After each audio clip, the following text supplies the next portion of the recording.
Ladies and gentleman, welcome to अपना Saksham point YouTube channel. यहाँ आपको मिलेगी इतिहास विषय से संबंधित भरपूर सामग्री, जिससे आप first grade, next JR, assistant professor, TGT, PGT व अन्य इतिहास विषय की तैयारी बेहतर ढंग से कर सकते हैं। अतः आप ये अपना Saksham point YouTube channel subscribe कीजिए और साथ ही टेलीग्राम चैनल भी ज्वाइन कीजिए। नमस्कार दोस्तों, जय हिंद, वंदे मातरम। अपना सक्षम पॉइंट यूट्यूब चैनल पर एक बार फिर से आप सभी का हार्दिक स्वागत है। नाथ पब्लिकेशन की बुक में आधुनिक भारत इतिहास का 5th चैप्टर 19वीं सदी के सामाजिक व धार्मिक आंदोलन, भारतीय पुनर्जागरण का इसे 5th नंबर चैप्टर आज की क्लास में हम पढ़ने वाले हैं। तो करते हैं इस चैप्टर को शुरू। हेगल ने कहा कि पुनर्जागरण के बिना कोई भी सुधार संभव नहीं है। हेगल ने कहा था कि पुनर्जागरण के बिना कोई भी सुधार संभव नहीं है। अरविंद घोष ने अपनी पुस्तक भारत में पुनर्जागरण में भारत के पुनर्जागरण की समीक्षा की है। भारतीय पुनर्जागरण की जो सबसे महत्वपूर्ण विशेषता थी, यूरोप की तरह इसने प्राचीन को फिर से जागृत करने का प्रयास नहीं किया, बल्कि यहाँ उपस्थित भावनाओं और विचारों ने समाज, धर्म, संस्कृति में परिवर्तन लाने का कार्य किया। भारत में सामाजिक बुराइयों को धर्म का रूढ़िगत आधार प्राप्त था, अतः आवश्यक था कि सामाजिक सुधार करने से पूर्व उसके आधार में भी सुधार लाया जाए। बेंटिक, मैटकॉफ और कैनिंग जैसे बैंथमवादी तो भारत को अंधविश्वासों की धरती मानते हैं।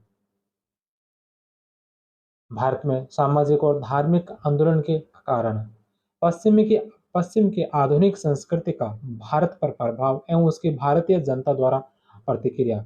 1813 ईस्वी के बाद ईसाई पादरियों को भारत में धर्म प्रचार की छूट मिल गई। इससे धर्मांतरण की प्रवृत्ति का अत्यधिक विकास हुआ। इसको रोकने के लिए आंदोलन शुरू हुआ। भारतीय समाचार पत्रों का योगदान भी बहुत रहा। अंग्रेजी भाषा की शिक्षा व पाश्चात्य विचारों का प्रभाव पड़ा। पश्चिम के स्वतंत्रता, समानता, लोकतंत्र एवं राष्ट्रीयता के विचारों से प्रभावित हुए। मैजिनी की गैरिबोल्डी की जीवनियां प्रभावित करने लगी। इन आंदोलनों की अंत प्रेरणा मानववाद थी। परलोक और मोक्ष जैसी बातें इनका मुद्दा नहीं, बल्कि इनका सारा जोर इहलोक पर था। इन आंदोलनों का ज्यादा जोर धार्मिक सुधारों पर था, किंतु कोई भी आंदोलन पूरी तरह धार्मिक नहीं था। अक्षय कुमार तथा विद्यासागर संशयवादी थे। इन्होंने ईश्वर है या नहीं है इस पर चर्चा ही नहीं की। ईश्वर चंद्र विद्यासागर ने कहा कि ईश्वर के बारे में सोचने के लिए मेरे पास वक्त नहीं है, क्योंकि अभी तो इस धरती पर ही बहुत काम किया जाना है।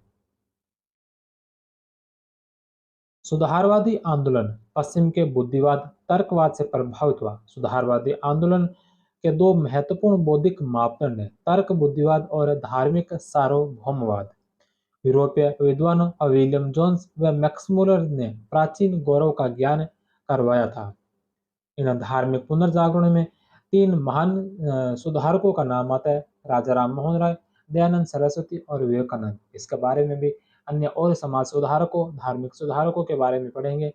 सबसे पहले हम पढ़ते हैं राजा राम मोहन राय के बारे में। राजा राम मोहन राय राजा राम मोहन राय का जन्म 22 मई 1772 में राधानगर गांव में बंगाल में ब्राह्मण परिवार में हुआ। राजा राम मोहन राय के पिता का नाम रमाकांत, माता का नाम तारिणी देवी था। राजा राम मोहन राय का विवाह बचपन में कर दिया गया। पहली पत्नी की मृत्यु के बाद मात्र 9 वर्ष की आयु में ही उनके दो विवाह और कर दिए। दूसरी पत्नी का नाम देवी और तीसरी पत्नी का नाम उमा था। 3 विवाह करने के बाद राजा राम मोहन राय ने आगे चलकर बहु विवाह का विरोध किया। 1803 ईस्वी में ईस्ट इंडिया कंपनी के रंगपुर स्थित कलेक्टर टॉमस वुडवर्ड ने में लिपिक की नौकरी ग्रहण की और बाद में दीवान जॉन डिग्वी के दीवान बने 1805 से 10 तक, किंतु 1814 में इस्तीफा दे दिया। राजा राम मोहन राय अंग्रेजी, फारसी, अरबी, Sanskrit, Greek, Latin, Hebrew, French आदि 12 भाषाओं के ज्ञाता थे। राजा राम मोहन राय की उपाधियां आधुनिक भारत का पिता कहा गया, नवजागरण दूत का अग्रदूत कहा गया, कारिता का पिता कहा गया, भारतीय राष्ट्रवाद के जनक कहा गया, सुधार आंदोलन के प्रवर्तक कहा गया, बंगाल में नवचेतना व क्रांति के अग्रदूत कहे गए, नवदिन का नवदिन का प्रात का तारा अर्थात प्रभात तारा कहा गया। इसके अलावा अतीत और भविष्य के मध्य सेतु भी इनकी उपाधि है। आधुनिक भारत का प्रथम पुरुष कहा गया। सुभाष चंद्र बोस ने इन्हें युग दूत की उपाधि दी थी। इनके पिता बंगाल के नवाब के यहाँ कार्य करते थे और वहीं राममोहन राय को राय राया की उपाधि मिली। राजा राम मोहन राय की शिक्षा पटना एवं वाराणसी में हुई। 16 वर्ष की आयु में इनकी आस्था मूर्ति पूजा में नहीं रही।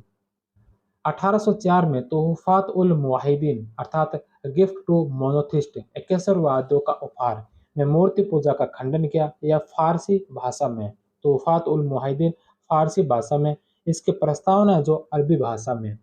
इस पुस्तक में तर्कवादी मुस्लिम विचारधारा मुतजिली का भी उल्लेख है।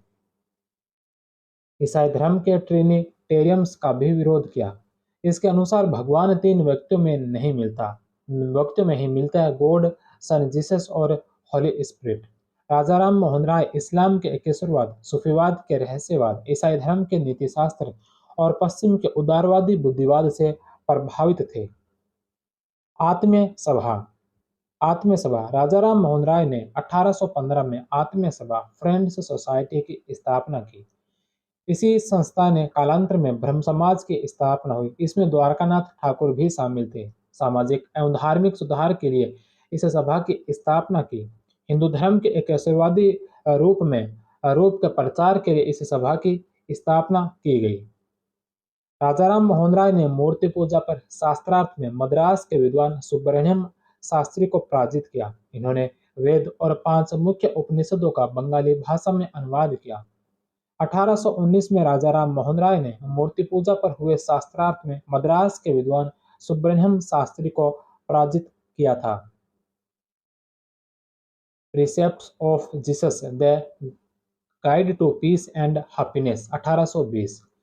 यह पुस्तक इन्होंने प्रसन्न कुमार टैगोर के छद्म नाम से लिखी है। इन्होंने न्यू टेस्टामेंट के नैतिक और दार्शनिक संदेशों को उसकी चमत्कारिक कहानियों से पृथक किया है।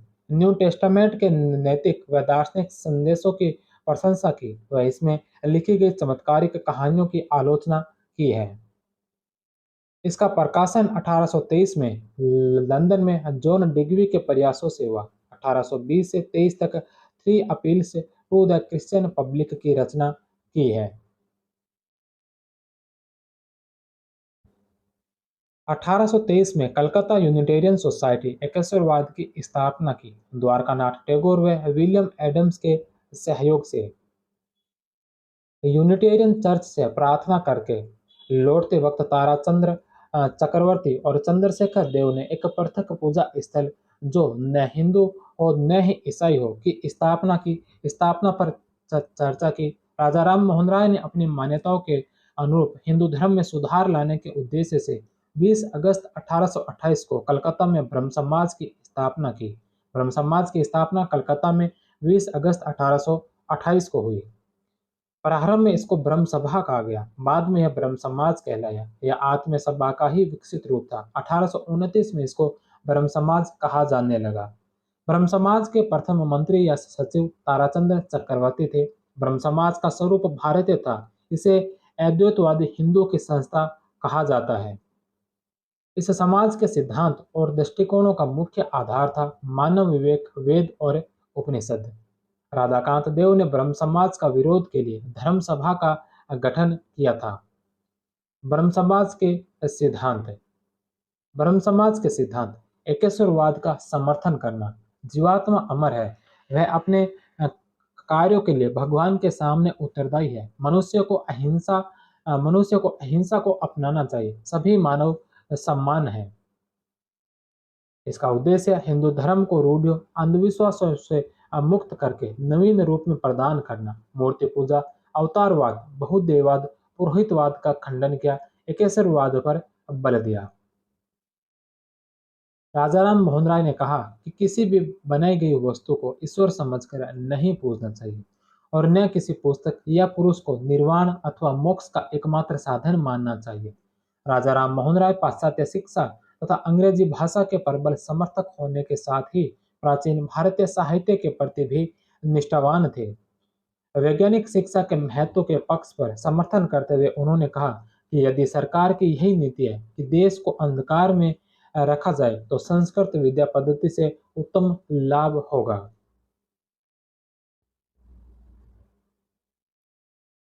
उदारवादी पाश्चात्य शिक्षा से प्रभावित होकर राजाराम मोहन राय ने 1823 में लॉर्ड एमहर्स्ट को एक पत्र लिखा। यदि अंग्रेजी संसद की यह इच्छा है कि भारत अंधकार में रहे तो संस्कृत शिक्षा से उत्तम कुछ नहीं हो सकता। हिंदू कॉलेज 1817 में कलकत्ता में डेविड हेयर की डेविड हेयर की सहायता से स्थापित की, जो 1800 ईस्वी में एक डच कड़ीसाज के रूप में भारत आया था। 1817 में अपने निजी खर्च पर एक अंग्रेजी स्कूल की स्थापना की, जिसमें विभिन्न यांत्रिक विषयों के साथ वोल्टेयर के दर्शन की भी शिक्षा दी जाती थी। वेदांत कॉलेज 1825 में कलकत्ता में स्थापित की गई। राजाराम मोहन राय को पत्रकारिता का अग्रदूत माना जाता है। राजाराम मोहन राय ने बंगाल में संवाद कौमुदी, फारसी में मिरातुल अखबार 1822 में और हिंदी में बंगदूत 1829 में नामक समाचार पत्र निकाले। इनके द्वारा निम्न समाचार पत्र प्रकाशित किए गए थे, जिसमें सबसे पहले नंबर पर है संवाद कौमुदी प्रज्ञा चंद्र 1821 में प्रकाशित। यह साप्ताहिक पत्रिका कलकत्ता से बांग्ला भाषा में प्रकाशित होती थी। किसी भारतीय द्वारा संचालित, संपादित एवं प्रकाशित प्रथम भारतीय समाचार पत्र था। चंद्रिका यह एक सुधारवादी पत्र था, जिसमें सती प्रथा की समाप्ति के लिए अभियान चलाया गया। यह समाचार पत्र 1822 में भवानी चरण बनर्जी के द्वारा शुरू किया गया। भवानी चरण प्रारंभ में राजाराम मोहन राय की समाचार पत्रिका स्वांद कौमुदी से जुड़े हुए थे, लेकिन बाद में मतभेद होने के कारण उनसे अलग हो गए। इनके द्वारा राजाराम मोहन राय की सामाजिक एवं धार्मिक कार्यों की आलोचना की गई। मिरात उल अखबार हम बुद्धि दर्पण, इसकी शुरुआत 12 अप्रैल 1822 को हुई तथा इसे 4 अप्रैल 1823 को बंद कर दिया गया। इस समाचार पत्र को एडम्स के अनुज्ञप्ति नियम 1823 के तहत बंद किया गया। यह समाचार पत्र फारसी भाषा में साप्ताहिक रूप से संपादित होता था। ब्रह्मनिकल मैगजीन 1821 से 1823 तक, बंगदूत हिंदी भाषा में 1829, जाम ए जहानुमा 1822 ईस्वी में उर्दू में। जाम ए जहानुमा पत्र का प्रकाशन 1822 में हरिहर दत्त के द्वारा कोलकाता से किया, जो प्रथम उर्दू समाचार पत्र था। हरिहर दत्त पहले राजाराम मोहन राय की पत्रिका स्वांद कौमुदी के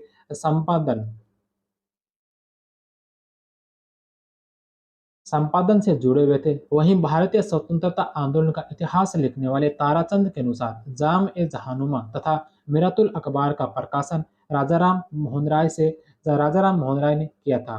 वेद मंदिर वेद ज्ञान विज्ञान के अध्ययन हेतु इस पत्र का संचालन किया गया। ए गिफ्ट टू मोनोथिस्ट यह पहली पुस्तक तोहफात उल मुहाइदीन इक्कीसवादियों का उपहार ए गिफ्ट टू मोनोथिस्ट में राजाराम मोहन राय ने बहुदेववाद के विरुद्ध और एकेश्वरवादियों के समर्थन में ठोस तर्क दिए। फारसी में लिखी गई इस पुस्तक की प्रस्तावना अरबी भाषा में लिखी गई है। राजाराम मोहन राय के द्वारा साहित्यिक कार्य तोहफात उल मुहाइदीन फारसी भाषा में 1804 में प्रकाशित, वेदांत गाथा 1815 में, वेदांत सार के संक्षिप्तीकरण का अनुवाद 1816 में, कौनोपनिषद 1816, ईशोपनिषद 1816, कठोपनिषद 1817। हिंदू धर्म की रक्षा 1829, the precept of Jesus the guide peace to happiness 1820, Bengali व्याकरण 1826 में, द यूनिवर्सल रिलीजन 1829, भारतीय दर्शन का इतिहास 1829 में और गौड़ीय व्याकरण 1833 में प्रकाशित हुई। 1823 ईस्वी में स्पेनिश क्रांति सफल रही तो इन्होंने भोज देकर खुशी मनाई। समाचार पत्रों की आजादी के लिए 1823 ईस्वी में एडम्स के प्रेस अध्यादेश के विरोध में द्वारकानाथ टैगोर के साथ उच्चतम न्यायालय में अपील की। अपील खारिज होने पर प्रिवी काउंसिल से फिर से अपील की। राजाराम मोहन राय के अनुसार राजाराम मोहन राय के अनुसार भारतीयों के पिछड़ेपन का सबसे प्रमुख कारण जाति प्रथा की कठोरता तथा स्त्रियों की अपमानजनक स्थिति है। स्त्रियों को हीन दशा से ऊपर उठाने के लिए 1822 में हिंदू उत्तराधिकार नियम के अनुसार महिलाओं के प्राचीन अधिकारों पर आधुनिक अतिक्रमण नामक एक पुस्तक की रचना की गई। उन्होंने मांग की कि स्त्रियों को संपत्ति में अधिकार मिले, स्त्रियों को शिक्षित किया जाए। उन्होंने विधवा विवाह को प्रारंभ करने, सती प्रथा को समाप्त करने, बहुपत्नी प्रथा तथा वेश्यावृत्ति को गैर कानूनी घोषित किए जाने की मांग की थी। ये विवाह की उस पद्धति के समर्थक थे जिसका उल्लेख महानिर्वाण तंत्र के सेव स्वरूप में हुआ है। सती प्रथा के विरोध की प्रेरणा इन्हें उस समय प्राप्त हुई जब 1811 में उनके बड़े भाई जगन मोहन की मृत्यु पर जबरन उनकी भाभी अलका मंजरी को सती होना पड़ा था। राजाराम मोहन राय ने 1819 में काशीनाथ तरकावागीस जैसे सती प्रथा समर्थकों से बहस की थी। इन्होंने सती प्रथा के विरुद्ध आंदोलन को प्रारंभ किया। यह उनके सतत प्रयासों का ही परिणाम था कि governor general Lord William Bentinck ने 4 दिसंबर 1829 को नियम 17 द्वारा सती प्रथा को गैर कानूनी घोषित कर फौजदारी अपराध की श्रेणी में शामिल कर दिया था। राधाकांत देव ने इस कानून के विरोध में और सती प्रथा के समर्थन में 1830 में धर्मसभा का गठन किया था। राजाराम मोहन राय ने ब्रिटिश भारतीय सेना के भारतीयकरण करने, कार्यपालिका और न्यायपालिका शक्ति के पृथक्करण, उच्च सेवाओं में भारतीयकरण की मांग की। मुगल बादशाह अकबर द्वितीय ने 1830 ईस्वी में इन्हें राजा की उपाधि दी। 1830 में तत्कालीन मुगल बादशाह अकबर द्वितीय के प्रतिनिधि के तौर पर राम मोहन राय इंग्लैंड गए। इंग्लैंड के सम्राट विलियम चतुर्थ के दरबार में भेजा गया। हाउस ऑफ कॉमन्स की परवर समिति ने इन्हें आमंत्रित किया, लेकिन उन्होंने सशरीर उपस्थित न होकर पत्राचार के माध्यम से यह कार्य किया। इस प्रकार वे ब्रिटिश संसद से परामर्श करने वाले प्रथम भारतीय थे। राजाराम मोहन राय पहले भारतीय थे जिन्होंने समुद्र पार करके यूरोप की धरती पर पांव रखा। राजाराम मोहन राय किसानों के प्रबल हितैषी थे। उन्होंने कहा कि स्थायी बंदोबस्त को बनाए रखा जाए, लेकिन कारों की दर में कमी की जाए। सरकार को जितनी आय की क्षति हो उसकी आपूर्ति विलासितापूर्ण वस्तुओं पर अतिरिक्त कर लगाकर किया जाए। राजाराम मोहन राय अंतरराष्ट्रीयता के भी अनन्य पुजारी थे। 1821 में नेपल्स में क्रांति की विफलता पर वे इतने दुखी हुए कि उन्होंने उस दिन अपने सारे सार्वजनिक कार्यक्रमों को रद्द कर दिया था।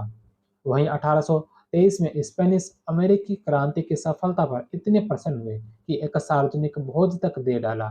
उन्होंने आयरलैंड के जमींदारों द्वारा वहां के किसानों पर किए जाने वाले अत्याचारों की निंदा की।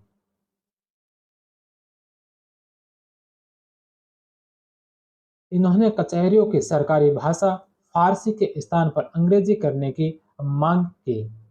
ब्रिस्टल, इंग्लैंड, 27 सितंबर 1833 को ब्रिस्टल, इंग्लैंड में मस्तिष्क ज्वर से इनकी मृत्यु हो गई। इनकी समाधि आर्नोस बेल कब्रिस्तान, ब्रिस्टल में है, जिसका जीर्णोद्धार काला कॉन्ट्रैक्टर द्वारा किया गया था। इस पर विग्रहराज चतुर्थ बिसलदेव द्वारा रचित हरिकेली नाटक के कुछ अंश अंकित है। यहीं पर मदनलाल ढींगरा की भी समाधि है जिसने कर्जन वायली को 1909 में गोली मारी थी। सुभाष चंद्र बोस ने इन्हें युगदूत की उपाधि से सम्मानित किया। रविंद्रनाथ टैगोर के अनुसार राजाराम मोहन राय ने भारत में आधुनिक युग की शुरुआत की। ज्ञातव्य है कि 1830 में ब्रह्म समाज का प्रन्यासकरण पत्र लिखा गया। इसमें राजा राम मोहन राय ने अपनी मृत्यु के बाद अपने दो शिष्यों महर्षि द्वारकानाथ टैगोर तथा पंडित रामचंद्र विद्यावागीश को ब्रह्म समाज का संचालक नियुक्त किया। इन्होंने 10 वर्षों तक ब्रह्म समाज का संचालन किया। ब्रह्म समाज को आधुनिक भारत में प्रथम मिशनरी आंदोलन कहा जाता है। राजाराम मोहन राय की जीवनी का लेखक है मैरी कारपेंटर। राजाराम मोहन राय की मृत्यु के पश्चात ब्रह्म समाज का संचालन द्वारकानाथ टैगोर तथा पंडित रामचंद्र विद्यावागीश के पास रहा। तत्पश्चात द्वारकानाथ टैगोर के पुत्र देवेंद्रनाथ टैगोर ने 21 दिसंबर 1843 को ब्रह्म समाज की बागडोर अपने हाथ में ली 20 सदस्यों के साथ। ब्रह्म समाज में नवप्राण का संचार और इसे ईश्वरवादी आंदोलन के रूप में प्रतिस्थापित करने का श्रेय देवेंद्रनाथ टैगोर को जाता है। देवेंद्रनाथ टैगोर 15 मई 1817 से 19 जनवरी 1905 इनका जीवन काल है। तत्वरंजिनी सभा, इस सभा की स्थापना 1839 में कलकत्ता में जोरासाकी में की। इस सभा का उद्देश्य धर्म की खोज को प्रोत्साहन देना, उपनिषदों के ज्ञान का प्रसार करना था। बाद में तत्वरंजिनी सभा को तत्वबोधिनी सभा कहा जाने लगा। 1842 में तत्वबोधिनी सभा का विलय ब्रह्म समाज में कर दिया और अगले वर्ष देवेंद्रनाथ टैगोर ने ब्रह्म समाज का नेतृत्व संभाल कर इसका पुनर्गठन किया। तत्वबोधिनी पत्रिका, यह पत्रिका ब्रह्म समाज की मुख्य पत्रिका थी। इसके अन्य संपादक ईश्वरचंद्र विद्यासागर, अक्षय कुमार दत्त, राजनारायण बोस तथा राजेंद्र लाल मित्र आदि थे।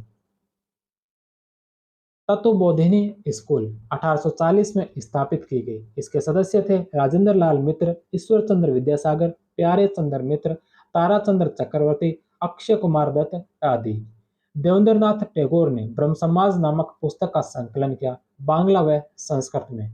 इस पुस्तक में ब्रह्म समाज में पूजा के बाह्य स्वरूप भावोपासना की शुरुआत की गई। इसमें उपनिषदों को आधार बनाया गया। देवेंद्रनाथ ने ईसाई धर्म प्रचारक अलेक्जेंडर डफ के भारतीय संस्कृति विरोधी प्रचारों का मुंह तोड़ जवाब दिया था। केशव चंद्र सेन 19 नवंबर 1838 से 8 जनवरी 1884। 1857 में केशव चंद्र सेन ने ब्रह्म समाज की सदस्यता ग्रहण की। देवेंद्रनाथ टैगोर ने उन्हें प्राचार्य का पद प्रदान किया। देवेंद्रनाथ टैगोर ने इनको ब्रह्मानंद की संज्ञा दी थी।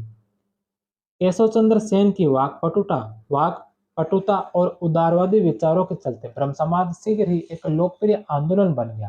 केशव चंद्र सेन ने अंतरजातीय विवाह, अंतर्राष्ट्रीय विवाह, समाज के सभी वर्गों को शिक्षा, स्त्रियों के लिए उच्चतर शिक्षा, विधवा विवाह को प्रोत्साहन दिया। केशव चंद्र सेन ने ब्रह्म समाज की सभा में सभी धर्मों की पुस्तकों का पाठ करवाना शुरू किया। इसको महानिराणा तंत्र या संगत सभा या मैत्री संघ का आयोजन करना कहा गया।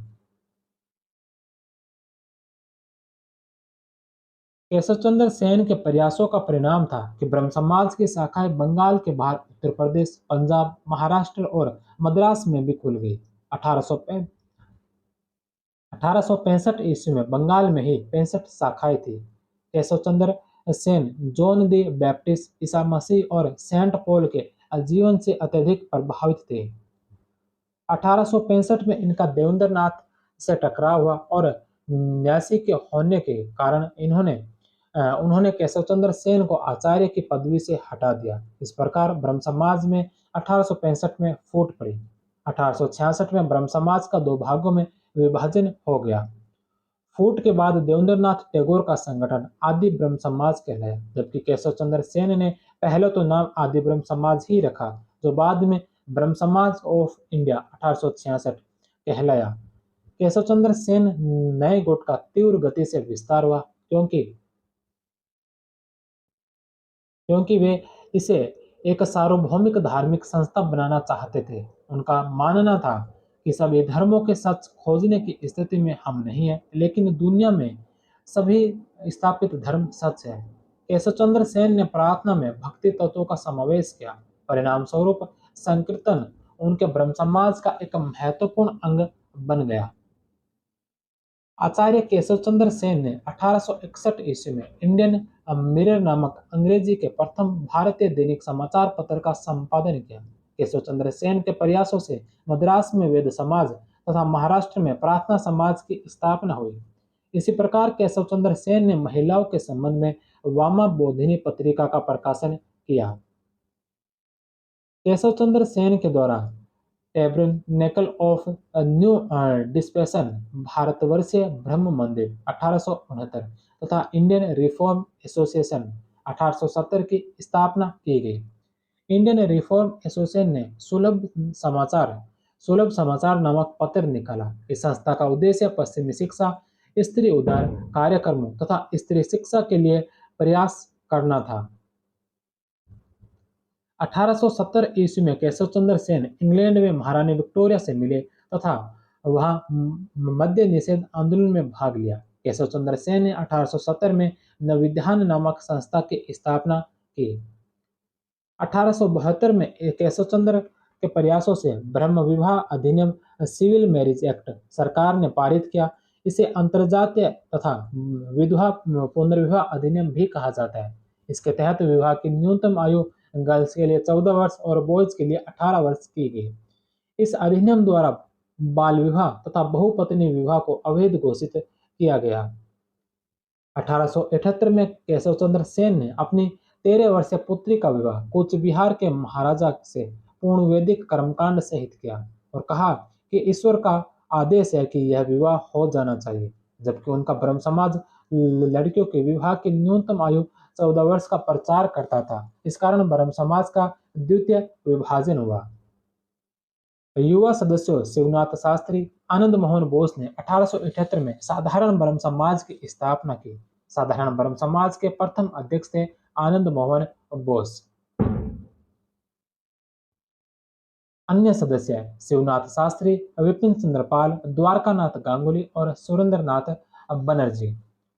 केशव चंद्र सेन ने संगत सभा 1860 संगत सभा की स्थापना की। साधारण ब्रह्म समाज द्वारा प्रकाशित पत्रिकाएं तत्व कौमुदी, ब्रह्म जनमत, इंडियन मैसेंजर, संजीवनी, नव्य भारत, मॉडर्न रिव्यू और प्रवेश। 1881 ईस्वी में ब्रह्म समाज के स्थान पर नवोविज्ञान की स्थापना की। केशव चंद्र सेन ने ईसा मसीह की तरह 12 शिष्यों की टोली बनाई और उन्हें ईश्वर द्वारा नियुक्त एपोस्टल धर्मदूत कहा। सेन ने न्यू डिस्पेंसेशन नामक समाचार पत्र निकाला। केशव चंद्र सेन की मृत्यु 1884 ईस्वी में हुई थी। इनकी मृत्यु पर मैक्स मुलर ने कहा था कि भारत ने अपना श्रेष्ठतम पुत्र खो दिया। पंजाब में दयाल सिंह ने ब्रह्म समाज की शिक्षा के प्रसार का कार्य किया था। ब्रह्म समाज से जुड़ने वाले अन्य लोग डेविड हेयर, अलेक्जेंडर डफ, पी के टैगोर, चंद्रशेखर राव, ताराचंद चक्रवर्ती तथा ईश्वरचंद्र विद्यासागर इत्यादि। धर्मसभा की स्थापना 1830 ईस्वी में हुई थी, जिसके संस्थापक थे राधाकांत देव ने कलकत्ता में इसकी स्थापना की। कलकत्ता स्कूल बुक सोसाइटी की स्थापना 1817 में की गई। गौड़ीय सभा की स्थापना 1823 में हुई। राधाकांत देव सामाजिक धार्मिक मामलों में यथास्थिति बनाए रखने के लिए वकालत करते थे। धर्मसभा ने सती प्रथा का समर्थन एवं ब्रह्म समाज का विरोध किया। इन्होंने शब्द कल्पद्रुम नामक संस्कृत के आधुनिक महाशब्दकोश की रचना की। ब्रिटिश इंडियन एसोसिएशन की स्थापना 1851 में हुई थी, जिसके अध्यक्ष राधाकांत देव थे तथा सचिव देवेंद्रनाथ टैगोर थे। प्रार्थना समाज केशव चंद्र सेन की महाराष्ट्र यात्रा के फलस्वरूप 1867 में बंबई में आत्माराम पांडुरंग ने प्रार्थना समाज की स्थापना की। महादेव गोविंद रानाडे इसके प्रमुख सहयोगी थे। अन्य सदस्य R G Bhandarkar, N G Chandavarkar, G G Agarkar, Gopal Hari Deshmukh, D K Karve थे। मुख्य उद्देश्य विचार युक्त प्रार्थना और समाज सुधार करना था। अपने विचार के प्रचार के लिए सुबोध पत्रिका का प्रकाशन किया। इस समाज ने नामदेव, तुकाराम, रामदास, एकनाथ जैसे मराठा संतों से प्रेरणा ली थी। प्रार्थना समाज द्वारा जाति प्रथा का विरोध किया गया, पुरोहितवाद की आलोचना की गई। प्रार्थना समाज द्वारा अंतरजातीय विवाह, विधवा विवाह, स्त्री शिक्षा को बढ़ावा दिया गया। प्रार्थना समाज ने मजदूरों को शिक्षित करने के उद्देश्य से रात्रिकालीन स्कूल खोले। अछूतों के कल्याण के लिए प्रार्थना समाज के अंतर्गत दलित जाति मंडल की स्थापना हुई। प्रार्थना समाज के अंतर्गत ही समाज सेवा संघ की स्थापना 1880 ईस्वी में की गई। इसी के अंतर्गत महादेव गोविंद रानाडे के प्रयासों से 1884 में दक्कन एजुकेशन सोसाइटी की स्थापना मद्रास में की गई, जिसका बाद में नाम पुनः फर्ग्यूसन कॉलेज पड़ गया। आगरकर, तिलक तथा गोखले भी इसके सदस्य थे। प्रार्थना समाज ने साधारण ब्रह्म समाज के साथ मिलकर 1887 में इंडियन नेशनल सोशल कॉन्फ्रेंस की स्थापना की, जिसका अधिवेशन प्रतिवर्ष कांग्रेस अधिवेशन की समाप्ति के बाद उसी स्थल पर आयोजित किया जाता था। प्रार्थना समाज का विस्तार क्षेत्र दक्षिण भारत में वीरेशलिंगम पुतलू से दक्षिणी भारत में इसका विस्तार किया। पंजाब में दयाल सिंह 1910 ईस्वी में दयाल सिंह कॉलेज स्थापित। पश्चिमी भारत में डॉक्टर आत्माराम पांडुरंग एवं महादेव गोविंद रानड़े ने पश्चिमी भारत में इसका विस्तार किया। महादेव गोविंद रानड़े, जिनका जन्म 18 जनवरी 1842 को हुआ, मृत्यु इनकी 16 जनवरी 1901 में हुई। ये बम्बई विधान परिषद के सदस्य रहे, बम्बई उच्च न्यायालय के न्यायाधीश भी रहे।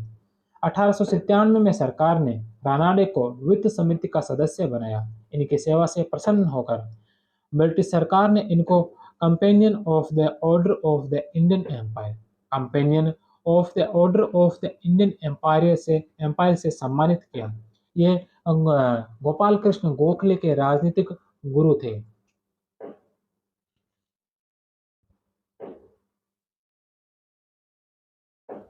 इनकी उपाधियां महाराष्ट्र का सुकरात, स्नातकों का राजकुमार, पश्चिमी भारत में सांस्कृतिक पुनर्जागरण का अग्रदूत। 1890 में तिलक के साथ मिलकर गस्ती पत्र निकाला, जिसके द्वारा स्त्रियों में शिक्षा तथा उनके विवाह की आयु को बढ़ाने पर बल दिया गया। इंद्रप्रकाश, यह एंग्लो मराठी समाचार पत्र था, जिसका संपादन 1862 में मुंबई से किया। पूना सार्वजनिक सभा की स्थापना 1870 में हुई। पूना सार्वजनिक सभा की स्थापना 1870 में गणेश वासुदेव जोशी तथा महादेव गोविंद रानाडे ने की थी। पूना सार्वजनिक सभा पर अधिकार को लेकर बाल गंगाधर तिलक तथा गोपाल कृष्ण गोखले के मध्य संघर्ष चला। तब गोपाल कृष्ण गोखले ने इससे अलग होकर 1895 में दक्कन सभा का गठन किया। डेक्कन एजुकेशन सोसाइटी की स्थापना 1884 में महादेव गोविंद रानाडे के द्वारा की गई। इंडियन नेशनल सोशल कॉन्फ्रेंस 1887 में मुंबई में हुई। विधवा व पुनर्विवाह संघ की स्थापना महादेव गोविंद रानाडे ने की थी। रानाडे की पुस्तकें, रानाडे की प्रमुख पुस्तकें, जिसमें एक आस्तिक की धर्म में आस्था, 29 अनुच्छेदों वाली पुस्तक लिखी। राजाराम मोहन राय की जीवनी लिखी। मराठों का उत्कर्ष नाम से भी एक पुस्तक लिखी है। महादेव गोविंद रानाडे ने अपनी प्रथम पत्नी की मृत्यु के बाद परिवार के दबाव में एक बालिका रमाबाई रानाडे से विवाह किया, जिसे बाद में उन्होंने शिक्षित किया। इनकी मृत्यु के बाद उनकी पत्नी ने उनके शैक्षिक एवं सामाजिक सुधार कार्यों को चलाया। बाबा साहब अम्बेडकर ने रानाडे की प्रशंसा की एवं उन्हें गांधी जी और जीना के विरोधी का दर्जा दिया। खादी, गोपाल हरि देशमुख राष्ट्रीय आत्मनिर्भरता के समर्थक के रूप में हाथ से बुने हुए खादी के कपड़े पहनकर 1876 में दिल्ली दरबार में उपस्थित हुए। 1926 के गुवाहाटी अधिवेशन में कांग्रेसी नेताओं को खादी पहनना अनिवार्य कर दिया। इस अधिवेशन की अध्यक्षता श्रीनिवास अयंगर ने की थी। 1923 में अखिल भारतीय खादी बोर्ड की स्थापना की गई। 1923 का अधिवेशन काकीनाडा में आयोजित किया गया था, जिसकी अध्यक्षता मोहम्मद अली जिन्ना के द्वारा की गई थी।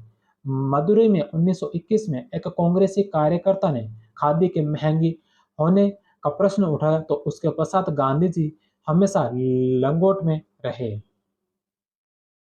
पंडित विष्णु परशुराम शास्त्री 1827 से 1876, विंडो रीमैरिज एसोसिएशन की स्थापना 1850 में की। विधवा पुनर्विवाह संघ 1865 में विधवा पुनर्विवाह प्रोत्साहन मंडल की स्थापना की। इसी क्रम में गुजरात के करसोन दास मलजी के द्वारा विधवा विवाह को समर्थन देने के लिए गुजराती भाषा में सत्यप्रकाश नामक पत्रिका निकाली। विष्णु शास्त्री चिंपलूकर 1850 से 82, यह पूना के थे। इन्होंने पश्चिमी अंधाधुकरण का विरोध किया। इन्होंने निबंधमाला नामक मासिक पत्रिका का प्रकाशन मराठी भाषा में 1874 में किया था। चित्रशाला नामक एक प्रेस की स्थापना की, जो भारत में रंगीन चित्रों को प्रकाशित करने वाले सबसे पहले छापेखाने में से एक थी। इनको मराठी भाषा का शिवाजी कहते हैं। इन्होंने डॉक्टर जॉनसन के रासेलस उपन्यास का मराठी अनुवाद किया था। गोपाल हरि देशमुख लोकहितवादी 1823 से 1892 ईस्वी, महाराष्ट्र में सर्वप्रमुख समाज सुधारक को प्रेरित करने वाले ये न्यायाधीश भी थे। 1880 में गवर्नर जनरल की परिषद के सदस्य बने। देशमुख के अनुसार यदि कोई धर्म अपने में सुधार की आज्ञा नहीं देता है, तो उसे बदल देना चाहिए। लोक हितवादी इस पत्रिका का संपादन किया। यह पत्रिका मराठी मासिक थी जिससे इनका उपनाम लोकहितवादी पड़ा। प्रभाकर 1848 में इसका प्रकाशन किया। यह साप्ताहिक समाचार पत्र था। ध्यान प्रकाश ध्यान प्रकाश नामक समाचार पत्र गोपाल हरि देशमुख के द्वारा 1849 में पुणे से प्रारंभ किया गया। इंदु प्रकाश एवं ज्ञान प्रकाश मराठी समाचार पत्र के प्रकाशन में सहयोग दिया।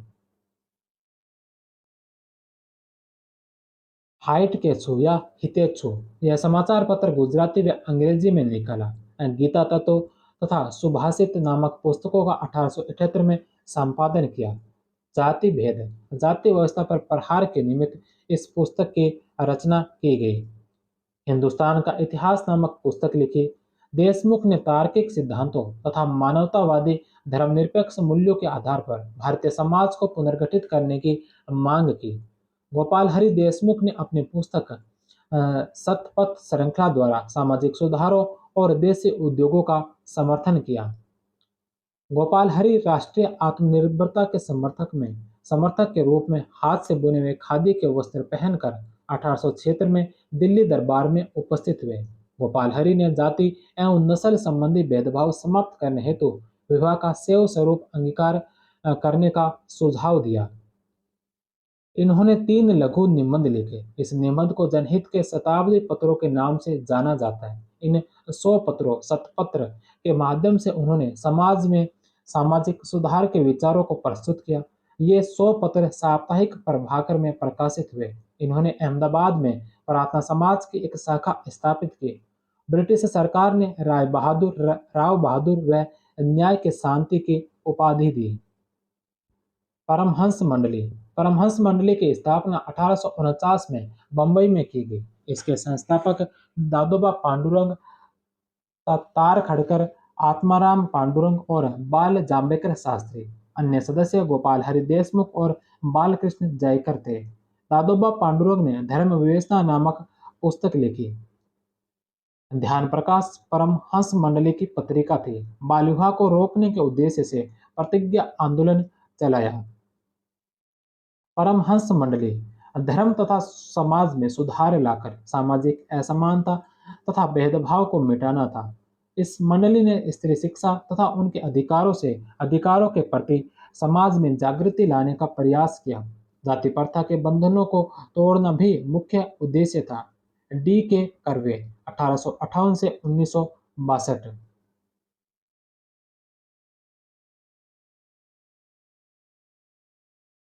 जन्म महाराष्ट्र के रत्नागिरी में हुआ। 1958 में इन्हें भारत रत्न दिया गया। अन्ना कर्वे भी कहा जाता है। वे फर्ग्यूसन कॉलेज के अध्यक्ष थे। ये विदुर थे। इन्होंने 1893 में एक विधवा स्त्री गोड़बाई से विधवा किया था। डी के कर्वे 1893 में विधवा विवाह संघ तथा 1896 में पुणे में स्थापित विधवा विवाह आश्रम के सचिव थे। 1916 में पुणे में प्रेसिडेंसी प्रथम भारतीय महिला विश्वविद्यालय की स्थापना की। इसके प्रथम कुलपति आरजी भंडारकर बने। आरपी प्राजपे प्रथम वाइस चांसलर बने। बम्बई के प्रसिद्ध उद्योगपति सर विठल दास दामोदर ठाकर सिंह ने इस विश्वविद्यालय को 15 लाख रुपए दान में दिए। अतः इस विश्वविद्यालय का नाम उनकी माता के नाम पर पड़ा। 1920 ईस्वी में इस विश्वविद्यालय का नाम डी के कर्वे ने श्रीमती नाथीबाई दामोदर ठाकर सिंह SNDT विश्वविद्यालय कर दिया। इस विश्वविद्यालय का गठन जापानी महिला विश्वविद्यालय के मॉडल पर किया गया। 1893 में विधवा विवाह मंडली की स्थापना की। 1899 में पुणे में विधवा आश्रम की स्थापना की। यह महिला शिक्षा और विधवा विवाह के प्रबल समर्थक थे। अब इसके पश्चात स्वामी दयानंद सरस्वती आर्य समाज। स्वामी दयानंद सरस्वती का जन्म 12 फरवरी 1824 में गुजरात के मोरवी रियासत में टंकारा जिला राजकोट नामक स्थान पर एक ब्राह्मण परिवार में हुआ था। इनके बचपन का नाम अमूल शंकर था, लेकिन स्वामी पूर्णानंद 1848 ईस्वी में मुलाकात की ने इनका नाम बदलकर दयानंद सरस्वती रख दिया। एक बार शिवाजी के पर्व पर उन्होंने एक चूहे को शिवलिंग से खाद्य सामग्री ले जाते देखा। उन्हें लगा, जो भगवान अपनी रक्षा नहीं कर सकते, वे अन्य की रक्षा कैसे करेंगे। 1840 ईस्वी में अपनी बहन की मृत्यु के पश्चात उन्हें जीवन की क्षणभंगुरता का एहसास हुआ। घर का परित्याग करने के 4 वर्ष बाद 1848 में नर्मदा नदी के तट पर स्थित सचाणोद नामक स्थान पर संप्रदाय के सरस्वती संप्रदाय के स्वामी पूर्णानंद से संन्यास की दीक्षा ग्रहण कर वे दयानंद के नाम से प्रसिद्ध हुए। मथुरा से अंधे गुरु स्वामी अविरजानंद से 2.5 वर्ष तक शिक्षा ग्रहण की। वेदों की दार्शनिक व्याख्या का ज्ञान भी इन्हें स्वामी विरजानंद से ही मिला था। स्वामी दयानंद तथा उनके गुरु विरजानंद दोनों ही पाश्चात्य शिक्षा से अप्रभावित थे और शुद्ध वैदिक परंपरा में विश्वास करते थे। स्वामी दयानंद सरस्वती ने पुनः वेदों की ओर लौटो का नारा दिया। वह वेदों को भारत का आधार स्तंभ मानते थे। यह पहले ऐसे हिंदू सुधारक थे जिन्होंने बचाव के स्थान पर प्रहार की रणनीति अपनाई। 1 मार्च 1867 ईस्वी में हिंदू धर्म के प्रचार के लिए हरिद्वार में पाखंड खंडिनी पताका फहराई। 1873 में कलकत्ता में केशव चंद्र सेन से भेंट की। केशव चंद्र सेन के सुझाव पर स्वामी जी ने वस्त्र पहनना व संस्कृत के बजाय हिंदी में व्याख्यान देना प्रारंभ किया। 10 अप्रैल 1875 को बम्बई गिरगांव में इन्होंने आर्य समाज की स्थापना की। इसमें 28 नियमों का समावेश किया गया। 1877 में आर्य समाज का मुख्यालय बंबई से स्थानांतरित करके लाहौर में बनाया गया, जिसके कारण उत्तर भारत में, विशेषकर पंजाब और पश्चिमी उत्तर प्रदेश में यह आंदोलन अधिक लोकप्रिय हुआ। आर्य समाज के प्रचार प्रसार का सर्वाधिक प्रभाव हिंदू राज्य में था। 1877 में ही लाहौर में नियमों की संख्या घटाकर 10 कर दी गई। आर्य समाज के प्रथम अध्यक्ष मूलराज थे। दयानंद सरस्वती 19वीं शताब्दी में भारत के हिंदू लूथर किंग थे। आर्य समाज का आदर्श वाक्य विश्व को आर्य बनाते चलो। आर्य समाज के अनुसार ईश्वर का सर्वोत्तम और निज नाम ओम है। स्वामी स्वामी दयानंद ने अद्वैतवाद के मायावाद का खंडन किया और प्रकृति को सत्य, आत्मा और आत्मा को सत्य चित्त और ईश्वर को सत्य चित्त आनंद कहा। प्रकृति को सत्य, आत्मा को सत्य चित्त और ईश्वर को सत्य चित्त आनंद कहा। उन्होंने कारणात्मक एकत्ववाद के साथ नियतिवाद को नहीं माना तथा कर्म करने पर अधिक बल दिया। कर्मकांड व बाह्य आडंबर, मूर्ति पूजा, बहुदेववाद, अवतारवाद एवं तंत्र मंत्र आदि का विरोध किया। अवतारवाद का खंडन करते हुए राम व कृष्ण को महापुरुष बताया। वेदों की उच्चता, पुनर्जन्म व कर्म के सिद्धांतों में उनका अटूट विश्वास था। आर्य समाज का कथन है कि तीर्थ यात्रा व्यर्थ है और यह अंधविश्वास दर्शाती है। आर्य समाज ने केवल धार्मिक ही नहीं बल्कि सामाजिक सुधार पर भी बल दिया। इन्होंने बाल विवाह, पर्दा प्रथा, दहेज, बहुविवाह, जाति व्यवस्था, छुआछूत आदि का विरोध किया। दयानंद ने अंतरजातीय विवाह तथा विधवा विवाह का समर्थन किया। कर्म आधारित वर्ण व्यवस्था का समर्थन किया। इन्होंने स्त्रियों की स्थिति सुधारने पर बहुत अधिक बल दिया तथा समाज के सामने समानता का आदर्श रखा। विवाह की न्यूनतम आयु लड़कों के लिए 24 वर्ष, लड़कियों के लिए 16 वर्ष रखी। हिंदू धर्म को प्रतिष्ठित करने के लिए इन्होंने 28 नियमों का समावेश किया। स्वामी दयानंद सरस्वती ने अपने अनुयायी राजा जयकिशन दास के सुझाव पर 1875 में सत्यार्थ प्रकाश की रचना हिंदी भाषा में की, जिसमें उनके सभी मूल विचार संकलित है। हिंदी को स्वामी दयानंद सरस्वती ने आर्य भाषा का नाम दिया। सत्यार्थ प्रकाश में 14 अध्याय, जिसे समोल्लास कहा गया, 14 अध्याय है। अध्याय 13 व 14 बाद में जोड़े गए, जिनमें इस्लाम व ईसाई धर्म की निंदा की गई थी। नवलखा महल या गुलाब बाग, उदयपुर यहाँ पर सत्यार्थ प्रकाश की रचना की गई थी। इसका प्रकाशन अजमेर के वैदिक यंत्रणालय से किया गया था। अन्य कृतियां गो करुणानिधि पंच महारूप वल्लभाचार्य मत खंडन ऋग्वेद भाष्य अवेद भाष्य भूमिका अद्वैतवाद मत का खंडन एवं पंच महायज्ञ विधि आर्यो आर्योदेश्य रत्नमाला व्यवहार भानु ऋग्वेदादि भाष्य संस्कृत वाक्य प्रबोध पुनः प्रवचन संस्कार विधि सत्य धर्म विचार वेदांग प्रकाश और काशी शास्त्रार्थ। शुद्धि आंदोलन स्वामी दयानंद ने यह आंदोलन चलाया। स्वामी दयानंद ने यह शुद्धि आंदोलन चलाया जिसके अंतर्गत हिंदू धर्म का परित्याग करके अन्य धर्म अपनाने वालों के लिए पुनः हिंदू धर्म में वापस आने का मार्ग खोल दिया गया। 1882 में गायों की रक्षा के लिए गो रक्षणी सभा बनाई। महात्मा गांधी गो रक्षा संघ बनाया था। बाल गंगाधर तिलक ने गो रक्षा समिति बनाई थी और दयानंद सरस्वती ने गो रक्षणी सभा बनाई थी। इन्होंने समाज के सभी वर्गों के लिए वेद पढ़ने और यज्ञोपवीत धारण करने का पक्ष लिया। स्वामी जी पहले व्यक्ति थे जिन्होंने स्वराज शब्द का प्रयोग किया तथा स्वदेशी पर बल दिया और हिंदी को राष्ट्रभाषा का दर्जा दिया। 1883 में स्वामी जी जसवंत सिंह द्वितीय के प्रधानमंत्री प्रताप सिंह के निमंत्रण पर जोधपुर गए। महाराज जसवंत सिंह द्वितीय ने को नन्ही जान के प्रति आसक्ति पर उन्हें फटकार लगाई। नन्ही जान ने ही जगन्नाथ रसोई के माध्यम से स्वामी जी को विष दिलवा दिया, दूध में पिसा हुआ कांच डलवाकर, जिनसे उनकी तबीयत बिगड़ गई। स्वामी जी को अजमेर लाया गया, जहां अजमेर में 30 अक्टूबर 1883 को उनका देहांत हो गया, दीपावली के दिन।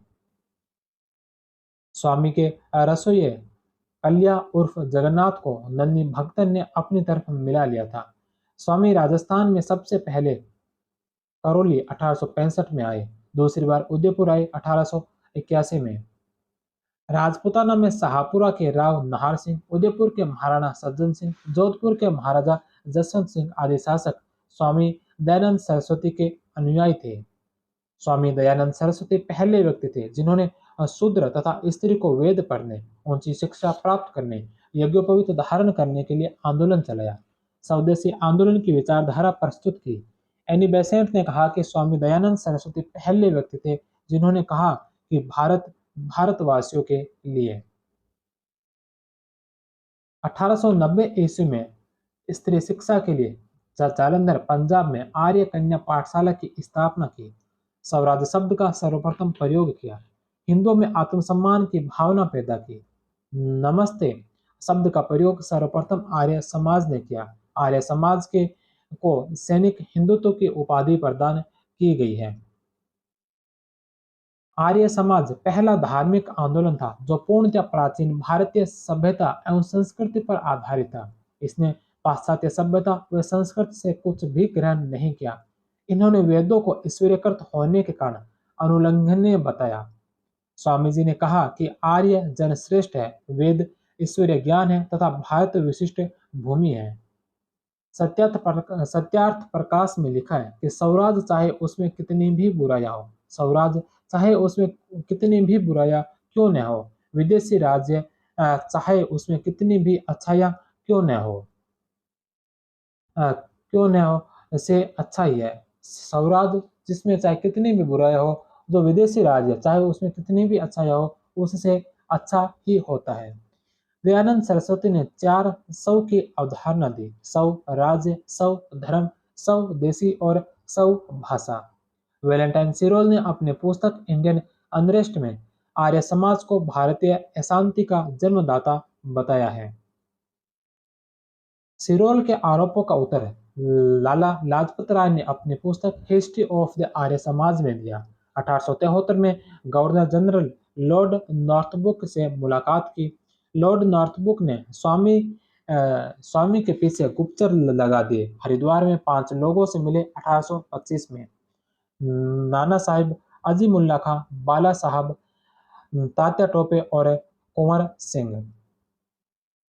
इसी बैठक में अपने संघर्ष की सफलता की संभावना के बारे में कुंवर सिंह ने पूछा तो स्वामी जी ने कहा कि स्वतंत्रता संघर्ष कभी असफल नहीं होता। भारत धीरे धीरे 100 वर्ष में परतंत्र बना है, अब इसको स्वतंत्र होने में 100 वर्ष लग जाएंगे। इस स्वतंत्रता प्राप्ति में बहुत से अनमोल प्राणियों की आहुतियां डाली जाएगी। पटाभी सितारा भैया ने कहा कि गांधी जी राष्ट्रपिता है, पर स्वामी दयानंद राष्ट्रपिता मह है। सरदार पटेल ने कहा कि भारत की स्वतंत्रता की नींव वास्तव में स्वामी दयानंद ने ही डाली है। डॉक्टर भगवान दास ने कहा कि स्वामी दयानंद हिंदू पुनर्जागरण के मुख्य निर्माता थे। सुभाष चंद्र बोस ने आधुनिक भारत का आद्य निर्माता माना। लाला लाजपत राय ने कहा कि स्वामी जी मेरे गुरु हैं, उन्होंने हमें स्वतंत्र विचारना, बोलना, कर्तव्य पालना करना सिखाया है। फ्रांसीसी रोमारोला ने स्वामी दयानंद सरस्वती को सरस्वती का नायक कहा है। रोमारोला ने कहा कि दयानंद इलियड अथवा गीता के प्रमुख नायक के समान थे, जिसने हरक्यूलिस की सी शक्ति के साथ हिंदू अंधविश्वासों पर प्रबल प्रहार किए। वस्तुतः शंकराचार्य के बाद इतनी महान बुद्धि का संत दूसरा नहीं जन्मा। 1892-93 में शाकाहार बनाम मांसाहार पर पाश्चात्य शिक्षा के समर्थन तथा विरोध के आधार पर आर्य समाज दो भागों में बंट गया। लाला हंसराज और स्वामी श्रद्धानंद के विरोध। 1893 में आर्य समाज में मांसाहार को लेकर विवाद हो गया। आर्य समाज के प्रथम अध्यक्ष लाला मूलराज का मानना था कि दयानंद ने इसके बारे में कोई स्पष्ट नियम नहीं बनाया और 1887 के 10 नियमों में भी शाकाहारिता को शामिल नहीं किया गया। अतः यह भी तर्क दिया गया कि शाकाहारी भोजन करने से हिंदू कमजोर तथा दुर्बल हो जाएंगे। 1886 ईस्वी में लाहौर में दयानंद एंग्लो वैदिक स्कूल DAV की स्थापना लाला लाजपत राय के द्वारा की गई। प्रथम प्रधानाचार्य अवैतनिक लाला हंसराज को बनाया गया। सन 1889 में दयानंद एंग्लो वैदिक कॉलेज में परिवर्तित हो गया, जिसमें पश्चिमी शिक्षा पद्धति पर शिक्षा दी जाती थी। स्वामी श्रद्धानंद और लेखराम गुरुकुल शिक्षा प्रणाली तथा पुनरुत्थानवाद के समर्थक थे। इन्होंने 1902 में हरिद्वार में गुरुकुल की स्थापना की, जो आज गुरुकुल कांगड़ी विश्वविद्यालय के नाम से प्रसिद्ध है। इस विश्वविद्यालय की शिक्षा का आधार ब्रह्मचर्य एवं वेदों का प्रशिक्षण था। स्वामी श्रद्धानंद का मूल नाम मुंशीराम विज था। स्वामी श्रद्धानंद के पत्र सदरम उर्दू और हिंदी में थे।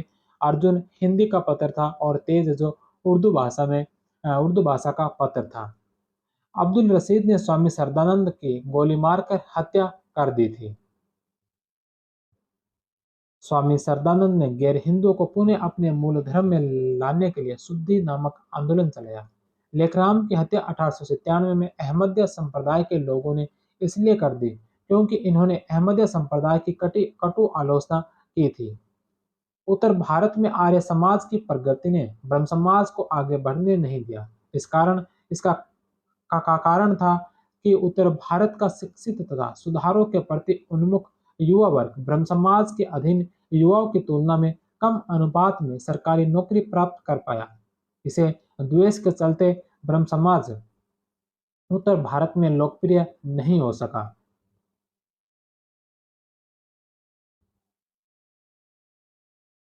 आर्य महिला समाज की स्थापना 1882 में पुणे महाराष्ट्र में हुई थी। आर्य महिला समाज की स्थापना पंडिता रमाबाई ने की थी। रमाबाई की उपाधियां पंडिता और सरस्वती।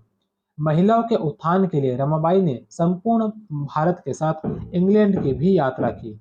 रमाबाई ने बाइबिल का मराठी भाषा में अनुवाद किया। यह धर्म परिवर्तन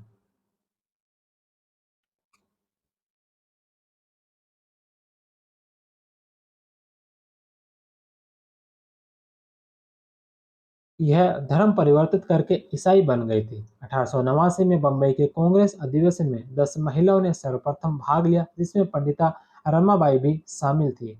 शारदा सदन पंडिता रमाबाई के द्वारा 1889 में बंबई में शारदा सदन की स्थापना की, जिसे 1890 में पुणे में स्थानांतरित कर दिया गया। इनके द्वारा कृपा सदन की भी स्थापना की। अब मुक्ति सदन निराश्रित महिलाओं के आश्रय हेतु स्थापित किया गया।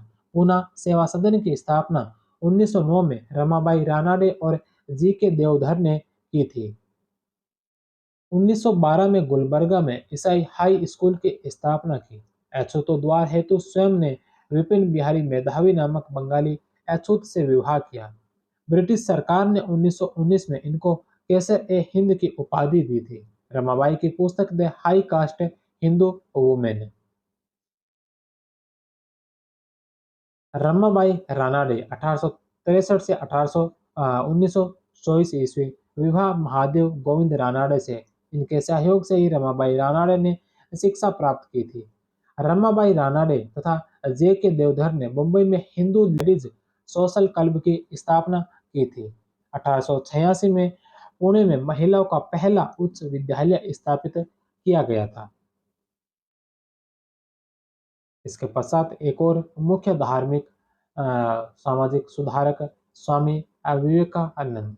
स्वामी विवेकानंद के बारे में पढ़ते हैं। स्वामी विवेकानंद का जन्म 12 जनवरी 1863 को कलकत्ता में हुआ। स्वामी विवेकानंद के बचपन का नाम नरेंद्र नाथ था।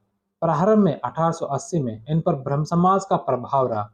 स्वामी विवेकानंद ने भारतीय दर्शन के साथ साथ पाश्चात्य दर्शन का भी अध्ययन किया था। 1880 में रामकृष्ण परमहंस से इनकी प्रथम भेंट हुई और शीघ्र ही वह उनके शिष्य हो गए। ज्ञान प्राप्ति के बाद विविधा विविधिशानंद कहलाए। विवेकानंद के गुरु थे गुरु रामकृष्ण परमहंस। 1836 से 86 का मूल नाम गंगाधर चट्टोपाध्याय था। वह कलकत्ता में गंगा नदी के पूर्वी तट पर दक्षिणेश्वर के काली देवी मंदिर के पुजारी थे और दक्षिणेश्वर संत के नाम से विख्यात थे। इनको धर्म का सच्चा स्वरूप भी कहा जाता था। इन पर भैरवी और तोतापुरी जैसे संतों का प्रभाव था। इन्होंने इस्लाम व ईसाई धर्म के द्वारा भी ईश्वर का साक्षात्कार किया और कहा कि संसार के सभी धर्म सच्चे रूप में ईश्वर तक पहुंचने के विभिन्न मार्ग हैं।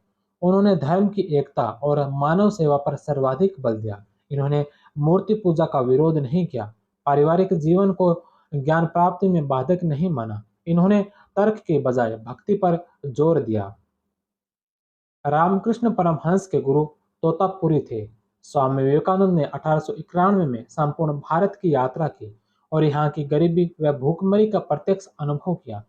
भ्रमण के दौरान जब वे राजस्थान में अपने गुरु के संदेशों का प्रचार करने गए तो राजस्थान में खेतरी महाराज अजित सिंह ने इनको विवेकानंद नाम दिया। अजित सिंह ने ही विवेकानंद को साफा व भगवा चोगा भेंट किया, जो बाद में उनकी वेशभूषा बना रहा। खेतरी महाराजा अजित सिंह के खर्च पर ही 1893 में शिकागो शहर में आयोजित प्रथम विश्व धर्म सम्मेलन में हिंदू धर्म सनातन धर्म के प्रतिनिधि के रूप में भाग लिया। विवेकानंद शिकागो ओरिएंट कंपनी के पेनिनसुला नामक जहाज से गए। इस सम्मेलन में सजाने की सारी व्यवस्था अजित सिंह के कहने पर मुंशी जगमोहन ने की थी। सम्मेलन में प्रवेश मिसेज हॉल नामक महिला के प्रयासों से किया। शिकागो में स्वामी जी ने कहा कि जिस प्रकार सारी धाराएं अपने जल को सागर में लाकर मिला देती है, उसी प्रकार मनुष्य के सारे धर्म ईश्वर की ओर ले जाते हैं। 11 सितंबर 1893 को अपना भाषण दिया था।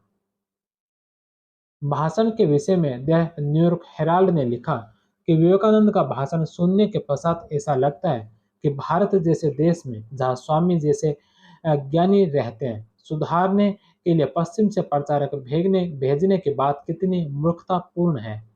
इन्हें तूफानी भ्रमण करने वाला साधु भी कहा गया। एक अमेरिकी समाचार ने इनको तूफानी हिंदू कहा है। अमेरिका में ही स्वामी अभ्यानंद, स्वामी कृपानंद उनके शिष्य बन गए।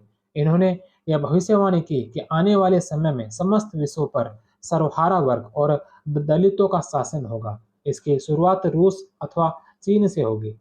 स्वामी विवेकानंद ने सैन फ्रांसिस्को तथा न्यूयॉर्क में वेदांत सोसाइटी की स्थापना की थी। विवेकानंद ने पूरे अमेरिका व इंग्लैंड, फ्रांस, स्विट्जरलैंड तथा जर्मनी की यात्रा की और 4 वर्ष विदेशों में भ्रमण के पश्चात वापस भारत लौटे। इंग्लैंड में भगिनी निवेदिता उनकी शिष्या बनी। रामकृष्ण मिशन। रामकृष्ण मिशन की स्थापना 5 मई 1897 ईस्वी को हुई थी। मुख्यालय वेलूर में कलकत्ता के पास रखा गया। मिशन की गतिविधियों के संचालन के लिए स्वामी विवेकानंद ने 1899 में वेलूर मठ की स्थापना की। 1901 में इस मठ का प्रबंध एक न्यासी बोर्ड को सौंपा गया। 1909 में रामकृष्ण मिशन को सोसाइटी रजिस्ट्रेशन एक्ट 1860 के अंतर्गत पंजीकृत करवाया गया। इस संगठन के माध्यम से वेदांत दर्शन के तत्वमसी सिद्धांत को व्यवहारिक रूप देना चाहते थे। ध्येय वाक्य आत्मनो मोक्षार्थ जगद हिताय च, अपने मोक्ष व संसार के हित के लिए। 12 दिसंबर 1897 को खेतड़ी महाराजा अजित सिंह ने स्वामी जी के सम्मान में खेतड़ी के पन्नालाल शाह तालाब पर प्रतिभोज देकर उनके सम्मान में समूची खेतड़ी को रोशनी की जगमगाहट से सजाया। स्वामी जी ने इसी श्रद्धा के कारण खेतड़ी को अपना दूसरा घर कहा। राजस्थान में रामकृष्ण मिशन की प्रथम शाखा खेतड़ी में स्थापित की गई। मेमनाबाई खेतड़ी की प्रसिद्ध नर्तकी थी। इसने विवेकानंद को भजन प्रभु मोरे अवगुण चित्त न धरो, विवेकानंद को भजन प्रभु मोरे अवगुण चित्त न धरो सुनाया। विवेकानंद ने इनको ज्ञानदायिनी माँ का संबोधन दिया। धार्मिक सौहार्द के बारे में कहा कि 1898 में कहा कि हमारी अपनी मातृभूमि के लिए दो महान प्रणालियां हिंदू धर्म और इस्लाम का संगम ही एकमात्र आशा है। शीर्षलेख में उन्होंने भारतीयों की इस बात के लिए आलोचना की कि वे बाकी संसार से संपर्क खो चुके हैं और गतिहीन और जड़ हो गए हैं। 1899 ईस्वी में पुणे अमेरिका गए। 1900 में इन्होंने पेरिस में आयोजित द्वितीय धर्म सम्मेलन में भाग लिया। स्वामी विवेकानंद द्वारा लिखित पुस्तकें मैं समाजवादी हूँ, कर्मयोग 1896 में, ज्ञान योग 1899 में, राजयोग 1896 में, lectures from Colombo to Almora 1897 में। मृत्यु के बाद प्रकाशित रचनाएं Bhakti Yoga, the east and the west, inspired talk, practical Vedanta. समाचार पत्र थे इनके प्रबुद्ध भारत जो अंग्रेजी में था, उद्बोधन जो बंगाली भाषा में था, और इसके अलावा एक और समाचार पत्र ब्रह्मवादिन था। स्वामी विवेकानंद ने मानव सेवा को सबसे बड़ा धर्म बताया तथा मूर्ति पूजा व बहुदेववाद का समर्थन किया। विवेकानंद ने अपनी पुस्तक मैं समाजवादी हूँ के माध्यम से समाज भारत के सवर्ण वर्ग से अपने पद और सुविधाओं का त्याग करते हुए निम्न वर्ग के साथ मिलकर जीने का आह्वान किया। आयरिश मूल की महिला मार्गरेट नोबल, जिसे सिस्टर निवेदिता के नाम से जाना जाता है, विवेकानंद की शिष्या बनी और रामकृष्ण मिशन के माध्यम से स्वामी जी के विचारों का प्रचार प्रसार किया। स्वामी विवेकानंद का देहांत 4 जुलाई 1902 को वेलूर मठ में हुआ था। सुभाष चंद्र बोस ने विवेकानंद को आधुनिक राष्ट्रीय आंदोलन का आध्यात्मिक पिता कहा। रामधारी सिंह दिनकर ने तूफानी हिंदू की संज्ञा दी। सुभाष चंद्र बोस ने कहा कि उनमें बुद्ध का हृदय, शंकराचार्य की बुद्धि थी तथा वे आधुनिक भारत के निर्माता था। रविंद्रनाथ टैगोर ने कहा कि यदि आप भारत को जानना चाहते हो तो विवेकानंद को पढ़ना चाहिए। रामधारी सिंह दिनकर रामकृष्ण और विवेकानंद को एक ही पढ़ना चाहिए। रविंद्रनाथ टैगोर ने स्वामी जी को सृजन की प्रतिभा कहा था। स्वामी विवेकानंद को नव हिंदूवाद का श्रेष्ठ प्रतिनिधि कहा गया है। स्वामी विवेकानंद के कथन। जगदीश चंद्र बोस ने स्वामी विवेकानंद की मृत्यु के बाद भगिनी निवेदिता को लिखे पत्र में लिखा कि इससे कितना शून्य हो गया, तो इन कुछ वर्षों में कितने महान कार्य संपन्न हुए। एक आदमी यह सब कैसे कर सकता था और अब कैसे शांत हो गया, और फिर भी जब कोई थका हुआ हो तो सबसे अच्छा है कि उसे आराम करना चाहिए। स्वामी विवेकानंद के द्वारा बताए गए कथन, उठो जागो और तब तक नहीं रुको जब तक लक्ष्य प्राप्त नहीं हो जाता। एक और अन्य कथन कि मैं उस ईश्वर में विश्वास नहीं करता जो इस जीवन में मुझे रोटी न दे सके और परलोक जाने पर स्वर्ग की गारंटी दे। मैं एक ही ईश्वर को मानता हूँ जो सभी आत्माओं की एक आत्मा है और सबसे ऊपर है। मेरा ईश्वर दुखी मानव है, मेरा ईश्वर पीड़ित मानव है, मेरा ईश्वर हर जाति का निर्धन मनुष्य है। जब तक लाखों लोग भूखे तथा अज्ञान से ग्रस्त हैं, मैं उस हर व्यक्ति को देशद्रोही कहूंगा जो उनके खर्चे पर शिक्षा पाकर भी उस पर कोई ध्यान नहीं देता है। हम में से अधिकतर अभी न वेदांती है, न पुराणपंथी है और न ही तांत्रिक है। असल में हम है छुआछूत पंथी। रसोई घर हमारा मंदिर है, पकाने के बर्तन हमारे उपास्य देवता है और मत छुओ मैं पवित्र हूँ हमारा मंत्र है। अगर यह सब एक शताब्दी तक और चलता रहा तो हम सब पागल खाने में होंगे। बाकी दुनिया से कटकर हम यानी भारतीय जड़ तथा अमृत प्राय हो गए हैं। दुनिया के सभी दूसरे राष्ट्रों से अलगाव ही हमारे पतन का कारण है और शेष दुनिया की धारा में समा जाना ही इसका एकमात्र साधन है। गति जीवन का चक्र है। इसके अलावा एक और कथन, मैं उस धर्म में विश्वास नहीं करता जो किसी विधवा के आंसू न पहुंच सके, भूखे को रोटी न दे सके। हम मानवता को वहां तक ले जाना चाहते हैं जहां न वेद है, न पुराण है, न बाइबिल हो। 500 समर्पित पुरुषों के साथ मुझे इस देश को सुधारने में 50 वर्ष लगेंगे, लेकिन 50 स्त्रियों के सहयोग से मैं यह कार्य कुछ ही वर्षों में संपन्न कर सकता हूँ।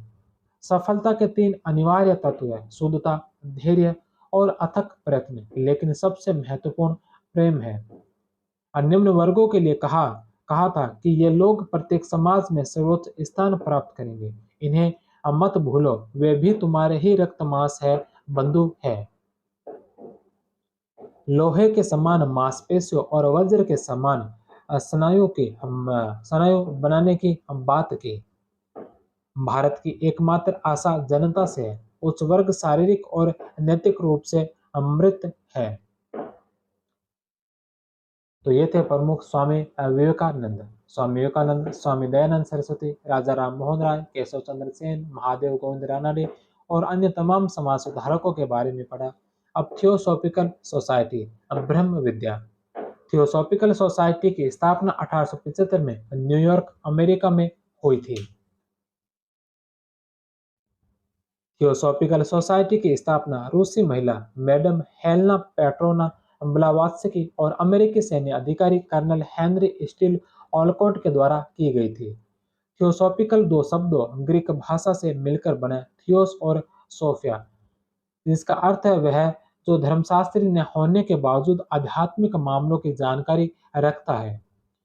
कोई प्राचीन व अर्वाचीन दर्शन जो परमात्मा के विषय में चर्चा करे थियोसॉफी कहा जाता है। यह हिंदू दर्शन के ब्रह्म विद्या व इस्लाम के सूफिज्म के समकक्ष है।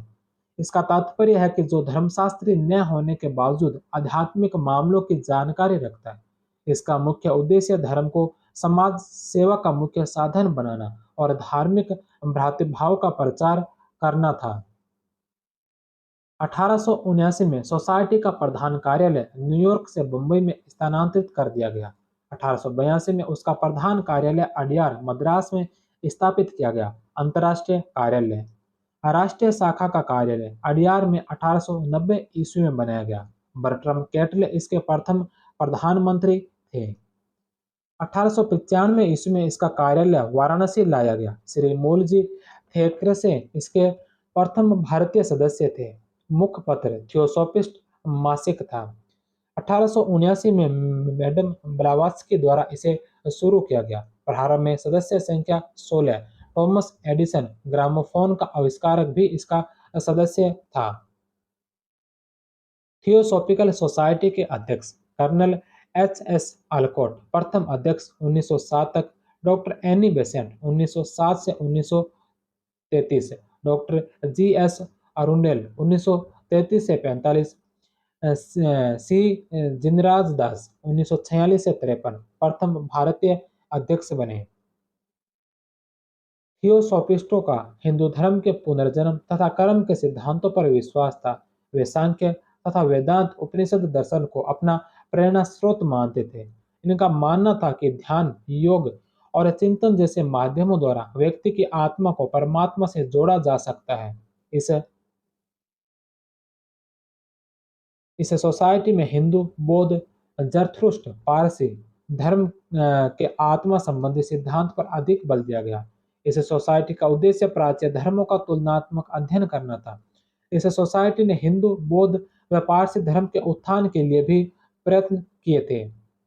इस सोसाइटी की विचारधारा को देव विज्ञान की संज्ञा भी दी गई, जिसमें धर्म, दर्शन और रहस्यवाद विद्या का अद्भुत मिश्रण था।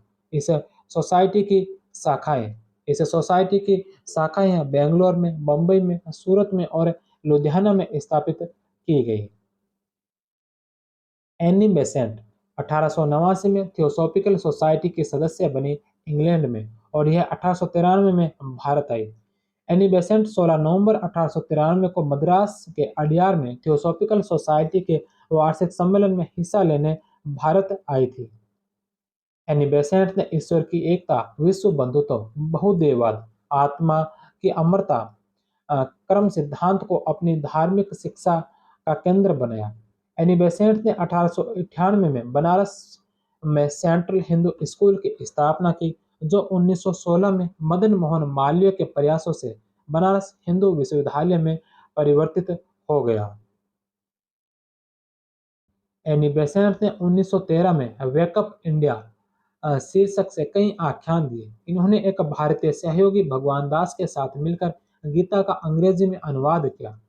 पहले विश्व युद्ध के दौरान वर्ष 1914 में एनी बेसेंट ने साप्ताहिक समाचार पत्र कॉमनवेल्थ की स्थापना की, और इसी वर्ष उन्होंने मद्रास स्टैंडर्ड खरीदकर उसे न्यू इंडिया नाम दिया। 20 सितंबर 1933 को अडियार में एनी बेसेंट का निधन हो गया। स्वामी दयानंद सरस्वती ने हम्बगरी ऑफ थियोसॉफिस्ट नामक पर्चा जारी कर थियोसॉफिस्ट की आलोचना की। यंग बंगाल आंदोलन हेनरी विवियन डेरिजियो 18 अप्रैल 1809 से 26 दिसंबर 1831। इस आंदोलन की शुरुआत हेनरी लुई विवियन डेरेजियो द्वारा 1809 से 1831 के मध्य कलकत्ता, बंगाल में की गई। हेनरी विवियन डेरोजियो के पिता पुर्तगाली तथा माता भारतीय थे। मूल नाम डी रोजारियो था। यह एंग्लो इंडियन था। डेरिजियो 1826 से 1828 के बीच कलकत्ता में हिंदू कॉलेज के इतिहास के शिक्षक थे। अंग्रेजी के भी शिक्षक थे। 1826 में कलकत्ता के हिंदू कॉलेज में शिक्षक के पद पर नियुक्त होने पर डेरिजियो ने उच्च कक्षाओं में के विद्यार्थियों को लेकर एकेडमिक एसोसिएशन की स्थापना की थी। आंदोलन का मुख्य उद्देश्य प्रेस की स्वतंत्रता, जमींदारों के अत्याचारों से रैयतों की सुरक्षा, सरकारी नौकरियों में उच्च पदों पर भारतीयों की नियुक्ति हेतु आवाज उठाना था। डेरिजियो फ्रांस की महान क्रांति से बहुत प्रभावित थे। डेरिजियो ने आत्मविस्तार एवं समाज से सुधार हेतु निम्न संगठन बनाए थे, जिसमें सबसे पहला एकेडमिक एसोसिएशन 1828 में, दूसरा society for the acquisition of general knowledge 1838 में। एकेडमिक एसोसिएशन के खंडरों पर हिंदू कॉलेज के विद्यार्थियों द्वारा 1838 में society for the acquisition of general knowledge की स्थापना हुई।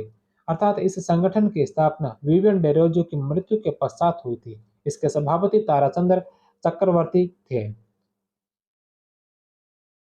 एंग्लो इंडियन हिंदू एसोसिएशन, बंग हित सभा, डिबेटिंग क्लब। डेरोजियो ने ईस्ट इंडिया दैनिक समाचार पत्र नामक पत्र का संपादन भी किया। इसके अलावा हेस्पेरस, कलकत्ता साहित्य गजट तथा इंडिया गजट का भी संपादन किया था। डेरोजियो को आधुनिक भारत का प्रथम राष्ट्रवादी कवि माना गया है। यंग बंगाल आंदोलन का मुख्य पत्र बंगाल स्पेक्टेटर था। इसका संपादन डेरोजियो ने किया था।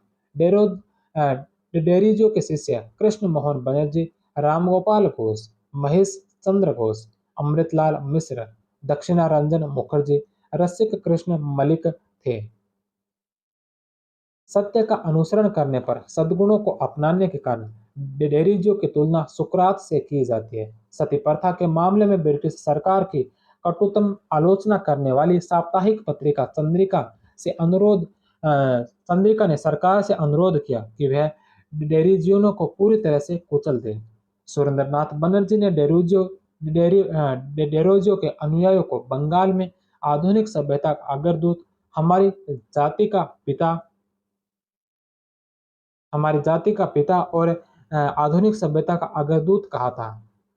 डेरिजो को आधुनिक भारत का प्रथम राष्ट्रकवि भी कहा जाता है। डेरिजो की रचनाएं to India, my native land यह एक कविता थी।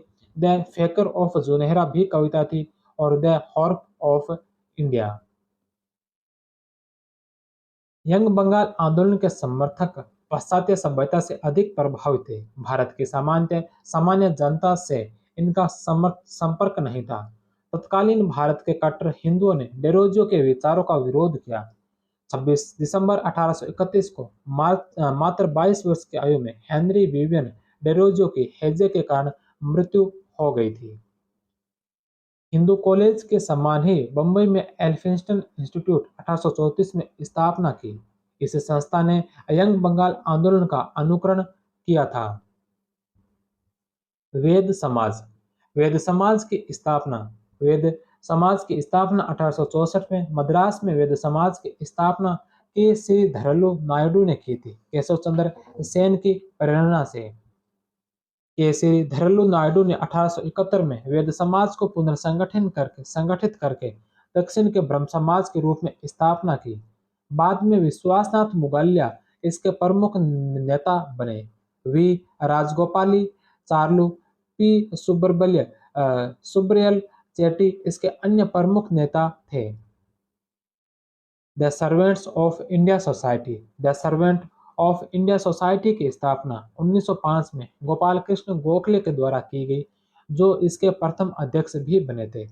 1915 में इनकी मृत्यु के बाद श्रीनिवास शास्त्री इसके अध्यक्ष बने। अन्य सदस्य थे जीवी जोशी, हृदयनाथ कुंजरू और श्रीराम वाजपेयी। गोपाल कृष्ण गोखले के द्वारा संपादित समाचार पत्र द सर्वेंट्स ऑफ इंडिया, जो अंग्रेजी भाषा का था, ध्यान प्रकाश, जो मराठी भाषा का था, के.टी. रानाडे द्वारा संपादित किया गया। यह मराठी भाषा का सबसे पुराना अखबार था। मराठी अखबारों में 1849 में के.टी. रानाडे के संपादन में पूना से साप्ताहिक ध्यान प्रकाश प्रारंभ हुआ, जो बाद में सर्वेंट्स ऑफ इंडिया सोसाइटी का मुख्य पत्र बना था। तीसरा हितवाद है लिमाय द्वारा संपादित। यह अंग्रेजी में नागपुर से प्रकाशित होता था। यह 1911 में शुरू किया गया। श्री राम वाजपेयी ने 1914 में मुंबई में सेवा समिति बॉय स्काउट एसोसिएशन की स्थापना की। राजमुंद्री सोशल रिफॉर्म एसोसिएशन 1878 में इसकी स्थापना वीर सेलिंगम पुंतलू के द्वारा की गई थी। तेलुगु प्रदेश में समाज सुधारक के उद्देश्य इसका उद्देश्य दक्षिण में प्रार्थना समाज को लोकप्रिय बनाना था। बंगाल में ब्रह्म समाज में फूट पड़ने पर शिवनाथ शास्त्री दक्षिणी भारत तमिलनाडु में ब्रह्म समाज के प्रचार के लिए गए, किंतु सफलता नहीं मिली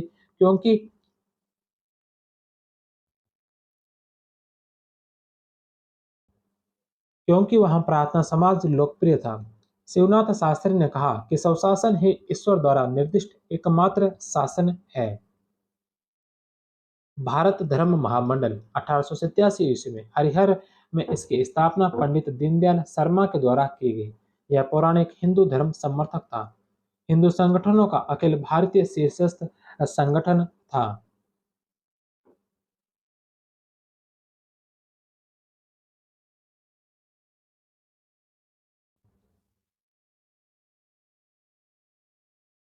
सामाजिक धार्मिक जनजागरण से संबंधित प्रमुख संगठन आत्मसभा की स्थापना 1815 में की गई।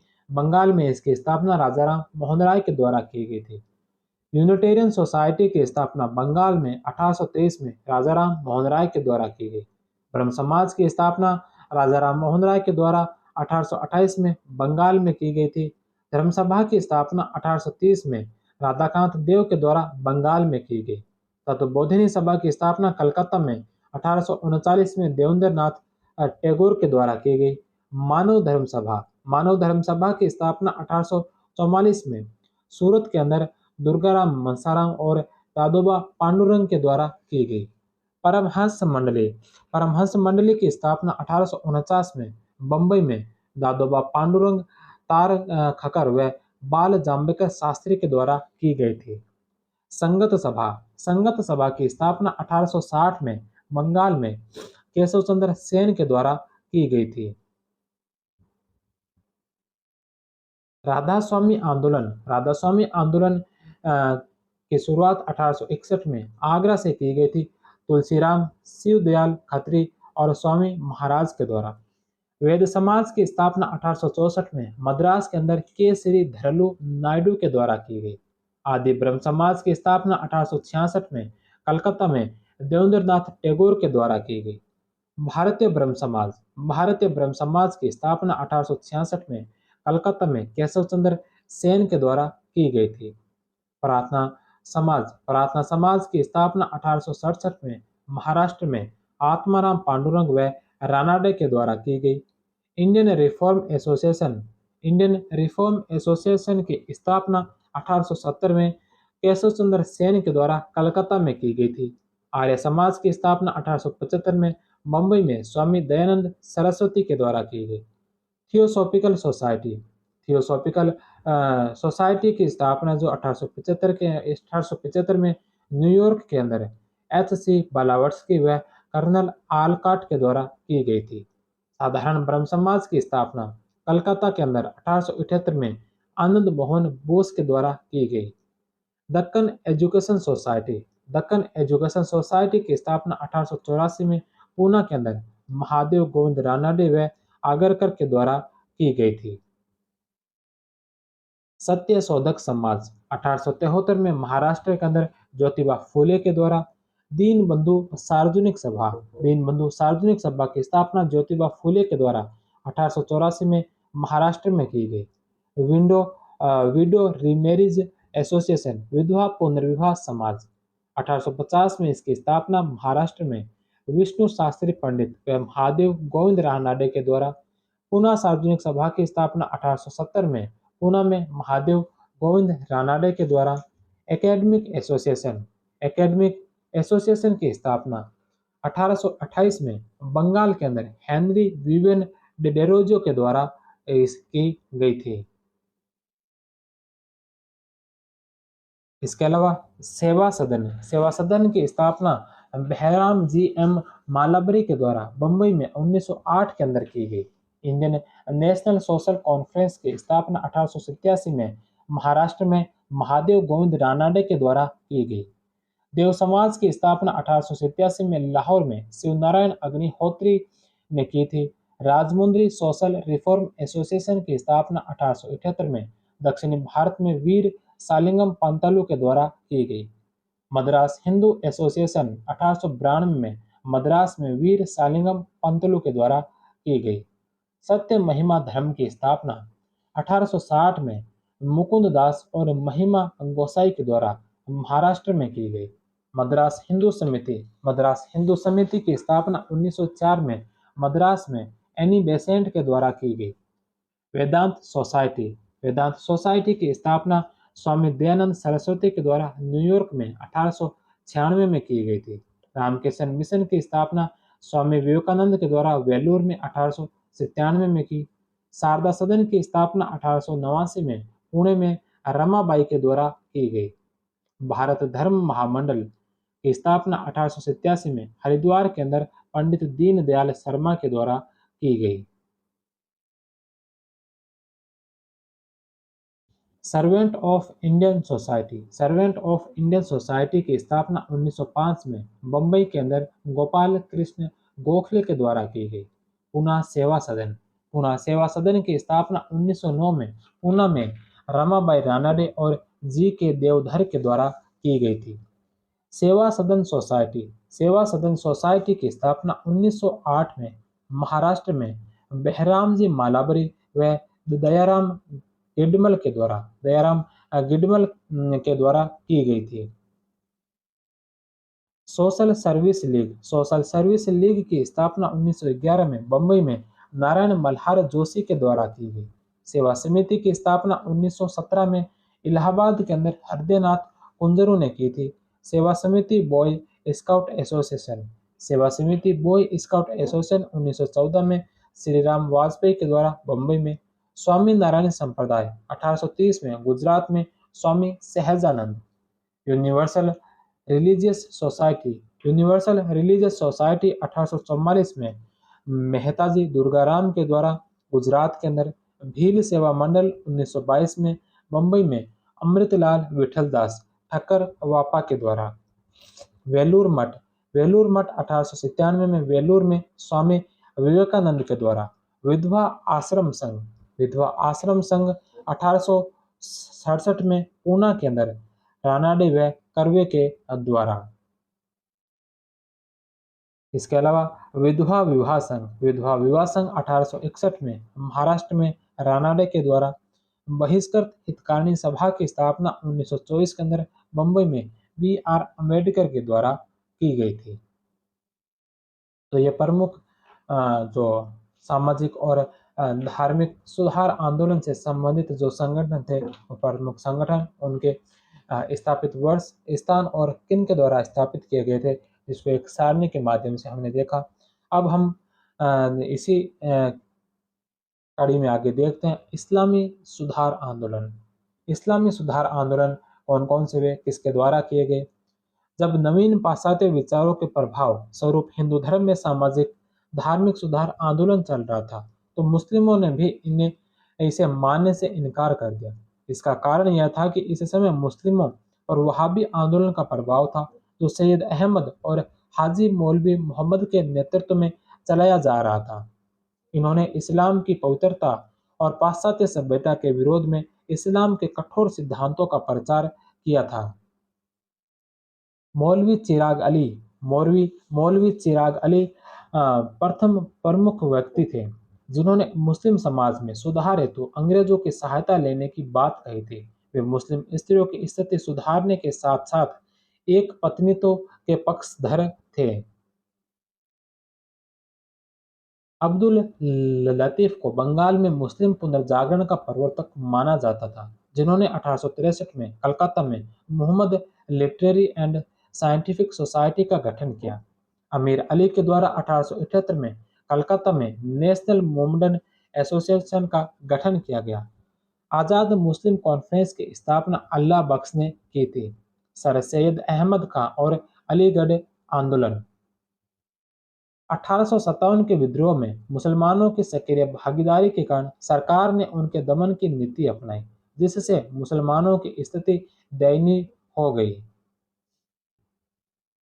सर सैयद अहमद का मुस्लिम पुनर्जागरण का जनक 17 अक्टूबर 1817 में दिल्ली में जन्मे सर सैयद अहमद खान ने 1839 में ईस्ट इंडिया कंपनी की नौकरी में प्रवेश किया। अपने विचारों और कार्यों के लिए सैयद अहमद खान ने अलीगढ़ को केंद्र बनाया, जहां मुस्लिम सुधार के लिए की गई उनकी सभी गतिविधियां सामूहिक रूप से अलीगढ़ आंदोलन के नाम से प्रसिद्ध है।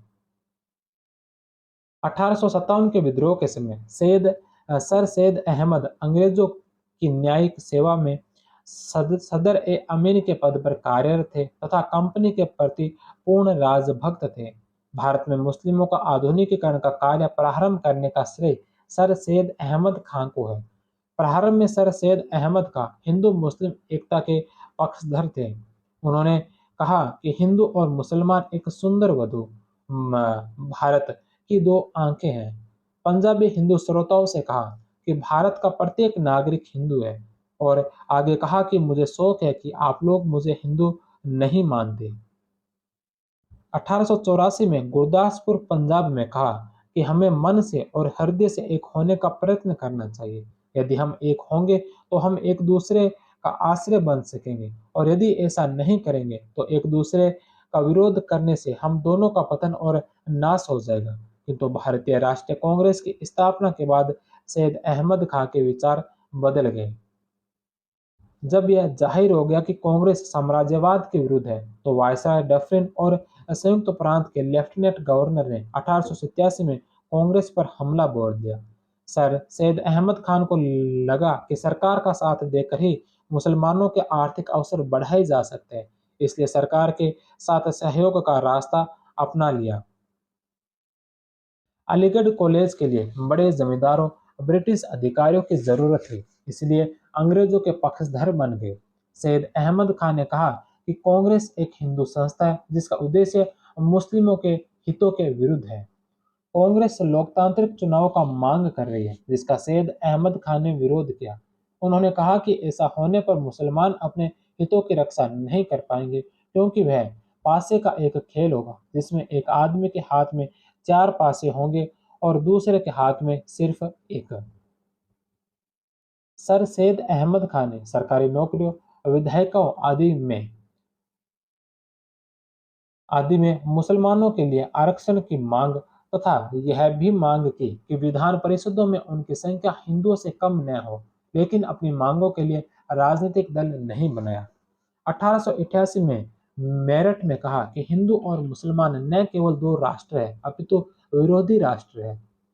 यदि अंग्रेज भारत से चले जाए तो ये कभी एक साझा राजनीतिक जीवन व्यतीत न कर सकते हैं। 1871 में हंटर ने अपनी पुस्तक इंडियन मुसलमान में मुसलमानों के प्रति उदारनीति अपनाने व उन्हें सरकार समर्थक बनाने की सलाह दी। हंटर ने कहा कि मुसलमान इतने दुर्बल है कि विद्रोह कर ही नहीं सकते। साइंटिफिक साइंटिफिक सोसाइटी इसकी स्थापना 1864 में सैयद अहमद खान के द्वारा गाजीपुर में की गई। बाद में अलीगढ़ में स्थायी कार्यालय बनाया गया। पश्चिमी ज्ञान विज्ञान की पुस्तकों का उर्दू में अनुवाद करना, भारत में ब्रिटिश राज्य के स्थायित्व का समर्थन करना। सर सैयद अहमद खान ने 1863 में गाजीपुर में एक अंग्रेजी स्कूल की स्थापना की थी। तहजीब उल अखलाक सभ्यता और नैतिकता 1870 ईस्वी में फारसी भाषा में यह पत्रिका निकाली। राजभक्त मुसलमान यह पत्रिका भी निकाली। असबाब ए बगावत ए हिंद यह पुस्तक 1857 ईस्वी के विद्रोह पर लिखी गई। इस पुस्तक का उद्देश्य ब्रिटिश शासकों की दृष्टि में मुस्लिम समुदाय की छवि सुधारने के लिए लिखी गई। इस पुस्तक में बहादुर शाह द्वितीय को मूर्ख कहा गया है। उस वर्ग को जिसने अंग्रेजों के विरुद्ध जिहाद का नारा दिया था उसे उन्होंने नीच कुल के धूर्त मौलवी कहा। जाम में बाबर से लेकर बहादुर शाह द्वितीय तक के 17 मुगल बादशाहों का वर्णन किया है। असर उस सनादीन उस सनादीन में पुरातत्व की दृष्टि से दिल्ली की ऐतिहासिक इमारतों का वर्णन किया है। 24 मई 1875 को महारानी विक्टोरिया के जन्मदिवस के अवसर पर अलीगढ़ स्कूल की स्थापना की। 8 जनवरी 1877 को इसे मुंडन एंग्लो ओरिएंटल कॉलेज का नाम दिया। 8 जनवरी 1877 को वायसराय लॉर्ड लिटन ने कॉलेज का शिलान्यास किया। विलियम मयोर उत्तर प्रदेश गवर्नर ने इसे भूमि प्रदान की। प्रथम प्रिंसिपल सिंडस 1877 से 1883 तक, द्वितीय प्रिंसिपल थियोडोर बैंक 1883 से 99 तक, तृतीय प्रिंसिपल मॉरिसन 1899 से 1905 तक और चतुर्थ प्रिंसिपल आर्चबोल्ड 1905 से 1908 तक। अलीगढ़ कॉलेज की नींव वायसराय लिटन ने रखी तथा संयुक्त प्रांत के गवर्नर मयूर ने इस कॉलेज के लिए भूमि प्रदान की। लॉर्ड नॉर्थबुक ने इसके लिए 10,000 रुपए का दान दिया था। अक्टूबर 1906 में आगा खां के नेतृत्व में लॉर्ड मिंटो द्वितीय से शिमला में मिलने गए मुस्लिम प्रतिनिधि मंडल का प्रतिवेदन का प्रारूप आर्चबोल्ड ने तैयार किया। 1920 में इसे अलीगढ़ मुस्लिम विश्वविद्यालय में परिवर्तित कर दिया गया। अंजुमन उल फर्ज नामक सोसाइटी का संबंध अलीगढ़ आंदोलन से था। अलीगढ़ आंदोलन का उद्देश्य मुस्लिम वर्ग में पश्चिमी वैज्ञानिक शिक्षा का प्रसार करना, मुसलमानों को अंग्रेजों का सहयोगी बनाकर मुसलमानों का कल्याण करना। सर सैयद अहमद खान ने मुस्लिमों में असामाजिक कुरीतियों को दूर करने का प्रयास किया। मुस्लिमों में पर्दा प्रथा, बहुपत्नी प्रथा, दास प्रथा, पीर मुरीदी परंपरा का घोर विरोध किया। पीर लोग अपने आप को सूफी मानते थे और अपने मुरीदों को कुछ रहस्यमय शब्द देकर गुरु बन जाते थे और उनसे दासों जैसी सेवा लेते थे। दास प्रथा को इस्लाम के विरुद्ध बताया। सर सैयद अहमद खान ने कुरान पर टीका लिखी, जिसमें परंपरागत टीकाकारों की आलोचना की गई। इसमें वैज्ञानिक तर्कों का प्रयोग किया गया। 1886 में मोमडन एंग्लो ओरिएंटल एजुकेशन कॉन्फ्रेंस की स्थापना मुस्लिमों में शिक्षा व उदार विचारों के विकास के लिए की। 1887 में जब बदरुद्दीन तैयबजी कांग्रेस के अध्यक्ष चुने गए तो सैयद अहमद खान ने इसका विरोध किया। मुस्लिमों को कांग्रेस से दूर रखने तथा उसका विरोध करने के लिए बनारस के राजा शिव प्रसाद सितार ए हिंद की सहायता से 1888 में यूनाइटेड इंडियन पैट्रियोटिक एसोसिएशन देशभक्त एसोसिएशन का गठन किया। 1898 ईस्वी में सैयद अहमद खान की मृत्यु के बाद इस आंदोलन का नेतृत्व नवाब मोहसिन मुल्क ने किया। अलीगढ़ आंदोलन के अन्य सदस्य चिराग अली, नजीर अहमद, अल्ताफ हुसैन अली जो उर्दू शायर थे और मौलाना शिबली नुमानी बाद में देवबंद आंदोलन से जुड़ गए। सैयद अहमद खान ने 1893 में मोमडन एंग्लो ओरिएंटल डिफेंस एजुकेशन की स्थापना की। अहमदिया आंदोलन या कुआदियानी आंदोलन। अहमदिया आंदोलन की शुरुआत 1889 में कादियान के मिर्जा गुलाम अहमद ने की। गुरदासपुर पंजाब जिले में कादिया नामक स्थान से प्रारंभ होने के कारण कादियानी आंदोलन कहा जाता है। मिर्जा गुलाम अहमद का जन्म 1835 में गुरदासपुर में हुआ था। यह अपने आप को मसीहा तथा महदी होने ईश्वर का पैगंबर और बाद में धरती पर कृष्ण और ईसा मसीह का अवतार होने का दावा करते हैं, जबकि इस्लाम में मोहम्मद साहब को अंतिम पैगंबर माना गया है। इसका उद्देश्य भारत में शुद्ध इस्लाम की स्थापना करना था। यह अनुदार तथा प्रतिक्रियावादी सिद्धांतों पर आधारित था, जो मूलतः इस्लाम धर्म का ही एक आंतरिक विद्रोह था। गुलाम अहमद पश्चिमी उदारवाद, ब्रह्म विद्या तथा हिंदुओं के धार्मिक सुधार आंदोलन से अत्यधिक प्रभावित थे। इन्होंने मुसलमानों के जिहाद का विरोध किया तथा स्वयं को पुनर्जागरण का वाहक कहा। 1890 ईस्वी में बहरीन ए अहमदिया नामक पुस्तक लिखी। ये इस्लाम में पर्दा प्रथा, तलाक प्रथा, बहुपत्नी प्रथा के समर्थक थे। बाद में यह आंदोलन दो शाखाओं, कुआदीन शाखा मिर्जा गुलाम अहमद को अवतार माना और लाहौरी शाखा जिसने मिर्जा गुलाम अहमद को अवतार नहीं माना, इन दो शाखाओं में बंट गया। इस आंदोलन ने आधुनिक औद्योगिक व तकनीकी प्रगति को स्वीकृति दी। यह भारत का सर्वाधिक सुसंगठित मुस्लिम समूह था। इसके पश्चात देवबंद आंदोलन, दार उल उलूम, मोहम्मद कासिम ननौतवी, रसीम अहमद गंगोही जिहाद का नारा दिया के नेतृत्व में सरहानपुर के निकट देवबंद नामक स्थान पर दार उल उलूम की स्थापना 1866 में की स्थापना के साथ आंदोलन की शुरुआत हुई थी।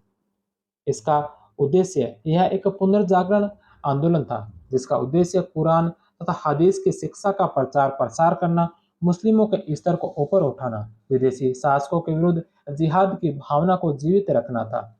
यह अलीगढ़ आंदोलन का विरोधी आंदोलन था। साहब वली उल्लाह के वहाबी आंदोलन से प्रेरित था।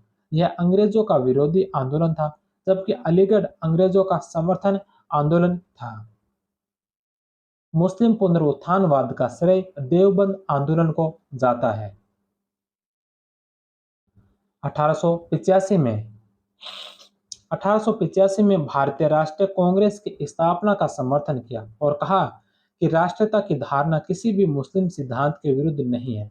1888 ईस्वी में सैयद अहमद खान की पैट्रियोटिक एसोसिएशन की मोमडन एंग्लो ओरिएंटल एसोसिएशन के खिलाफ फतवा जारी किया गया। मोहम्मद उल हसन ने अपने नेतृत्व में इस आंदोलन को राजनीतिक और बौद्धिक स्वरूप प्रदान किया। इन्हीं के समय पीली सिल्क पेपर षड्यंत्र केस हुआ। शिबली नुमानी 1875 से 1914 देवबंद आंदोलन से संबंधित था। यह अरबी व फारसी के विद्वान थे। यह मुस्लिम शिक्षा पद्धति में अंग्रेजी भाषा और पश्चिमी विज्ञान को शामिल करना चाहते थे, परंतु राजनीतिक मुद्दों पर सर सैयद अहमद खान का अविरोध करते थे। शिबली नुमानी ने नदवतुल उलूम की स्थापना 1894-95 में लखनऊ में की। इसमें अंग्रेजी शिक्षा भी दी जाती थी। अहरार आंदोलन। अलीगढ़ आंदोलन की राजभक्त राजनीति में विरोध में अहरार आंदोलन की शुरुआत 1910 में मोहम्मद अली, हकीम अजमल खां, मजहर उल हल्क, इमाम हुसैन तथा जफर अली खां के नेतृत्व में की गई। इनका नारा था, मुसलमानों को अब अंग्रेजों की बिल्कुल भी चाटुकारिता नहीं करनी चाहिए और उन्हें राष्ट्रीय आंदोलन में शामिल होना चाहिए। मौलाना अब्दुल कलाम आज़ाद भी इस आंदोलन से जुड़े हुए थे। मौलाना अब्दुल कलाम आज़ाद का जन्म मक्का, सऊदी अरब में हुआ। इन्होंने गुबार ए खातिर की रचना की। अहल ए हदीस 19वीं सदी के उत्तरार्ध में पंजाब में हुआ।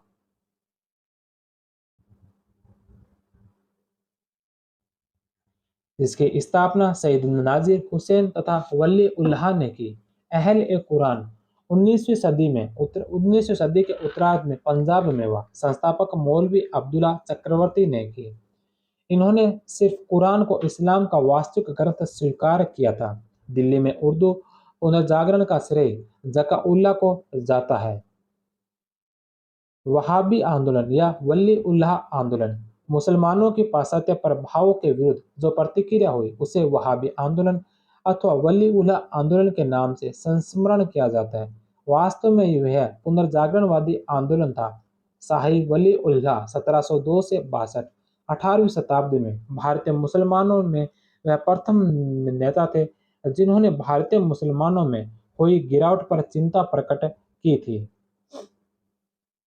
इनके योगदान के मुख्य अंग, इन्होंने इस बात पर बल दिया कि इस्लाम धर्म के 4 प्रमुख न्याय शास्त्रों के सामंजस्य होना चाहिए, जिसके कारण भारतीय मुसलमान आपस में बंटे हुए हैं। इन्होंने धर्म में व्यक्तिक अंतःचेतना पर बल दिया। जहाँ कुरान और हदीस के शब्दों के विरोधी व्याख्या हो सकती है, वहाँ व्यक्ति को अपनी विवेचना और अंतःचेतना के अनुसार निर्णय लेना चाहिए। इसके बाद शाह अब्दुल अजीज तथा सैयद अहमद बरेलवी ने वलीउल्लाह के विचारों को लोकप्रिय बनाने का प्रयत्न किया।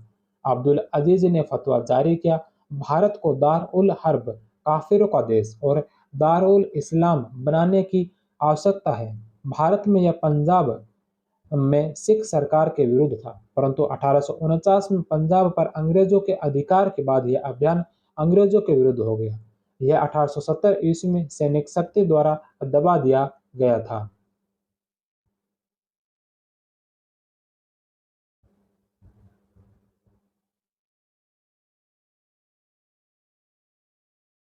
प्रमुख आंदोलन प्रमुख आंदोलन, उनके स्थान, उनके वर्ष और उनके संस्थापक। सबसे पहला है फराजी आंदोलन।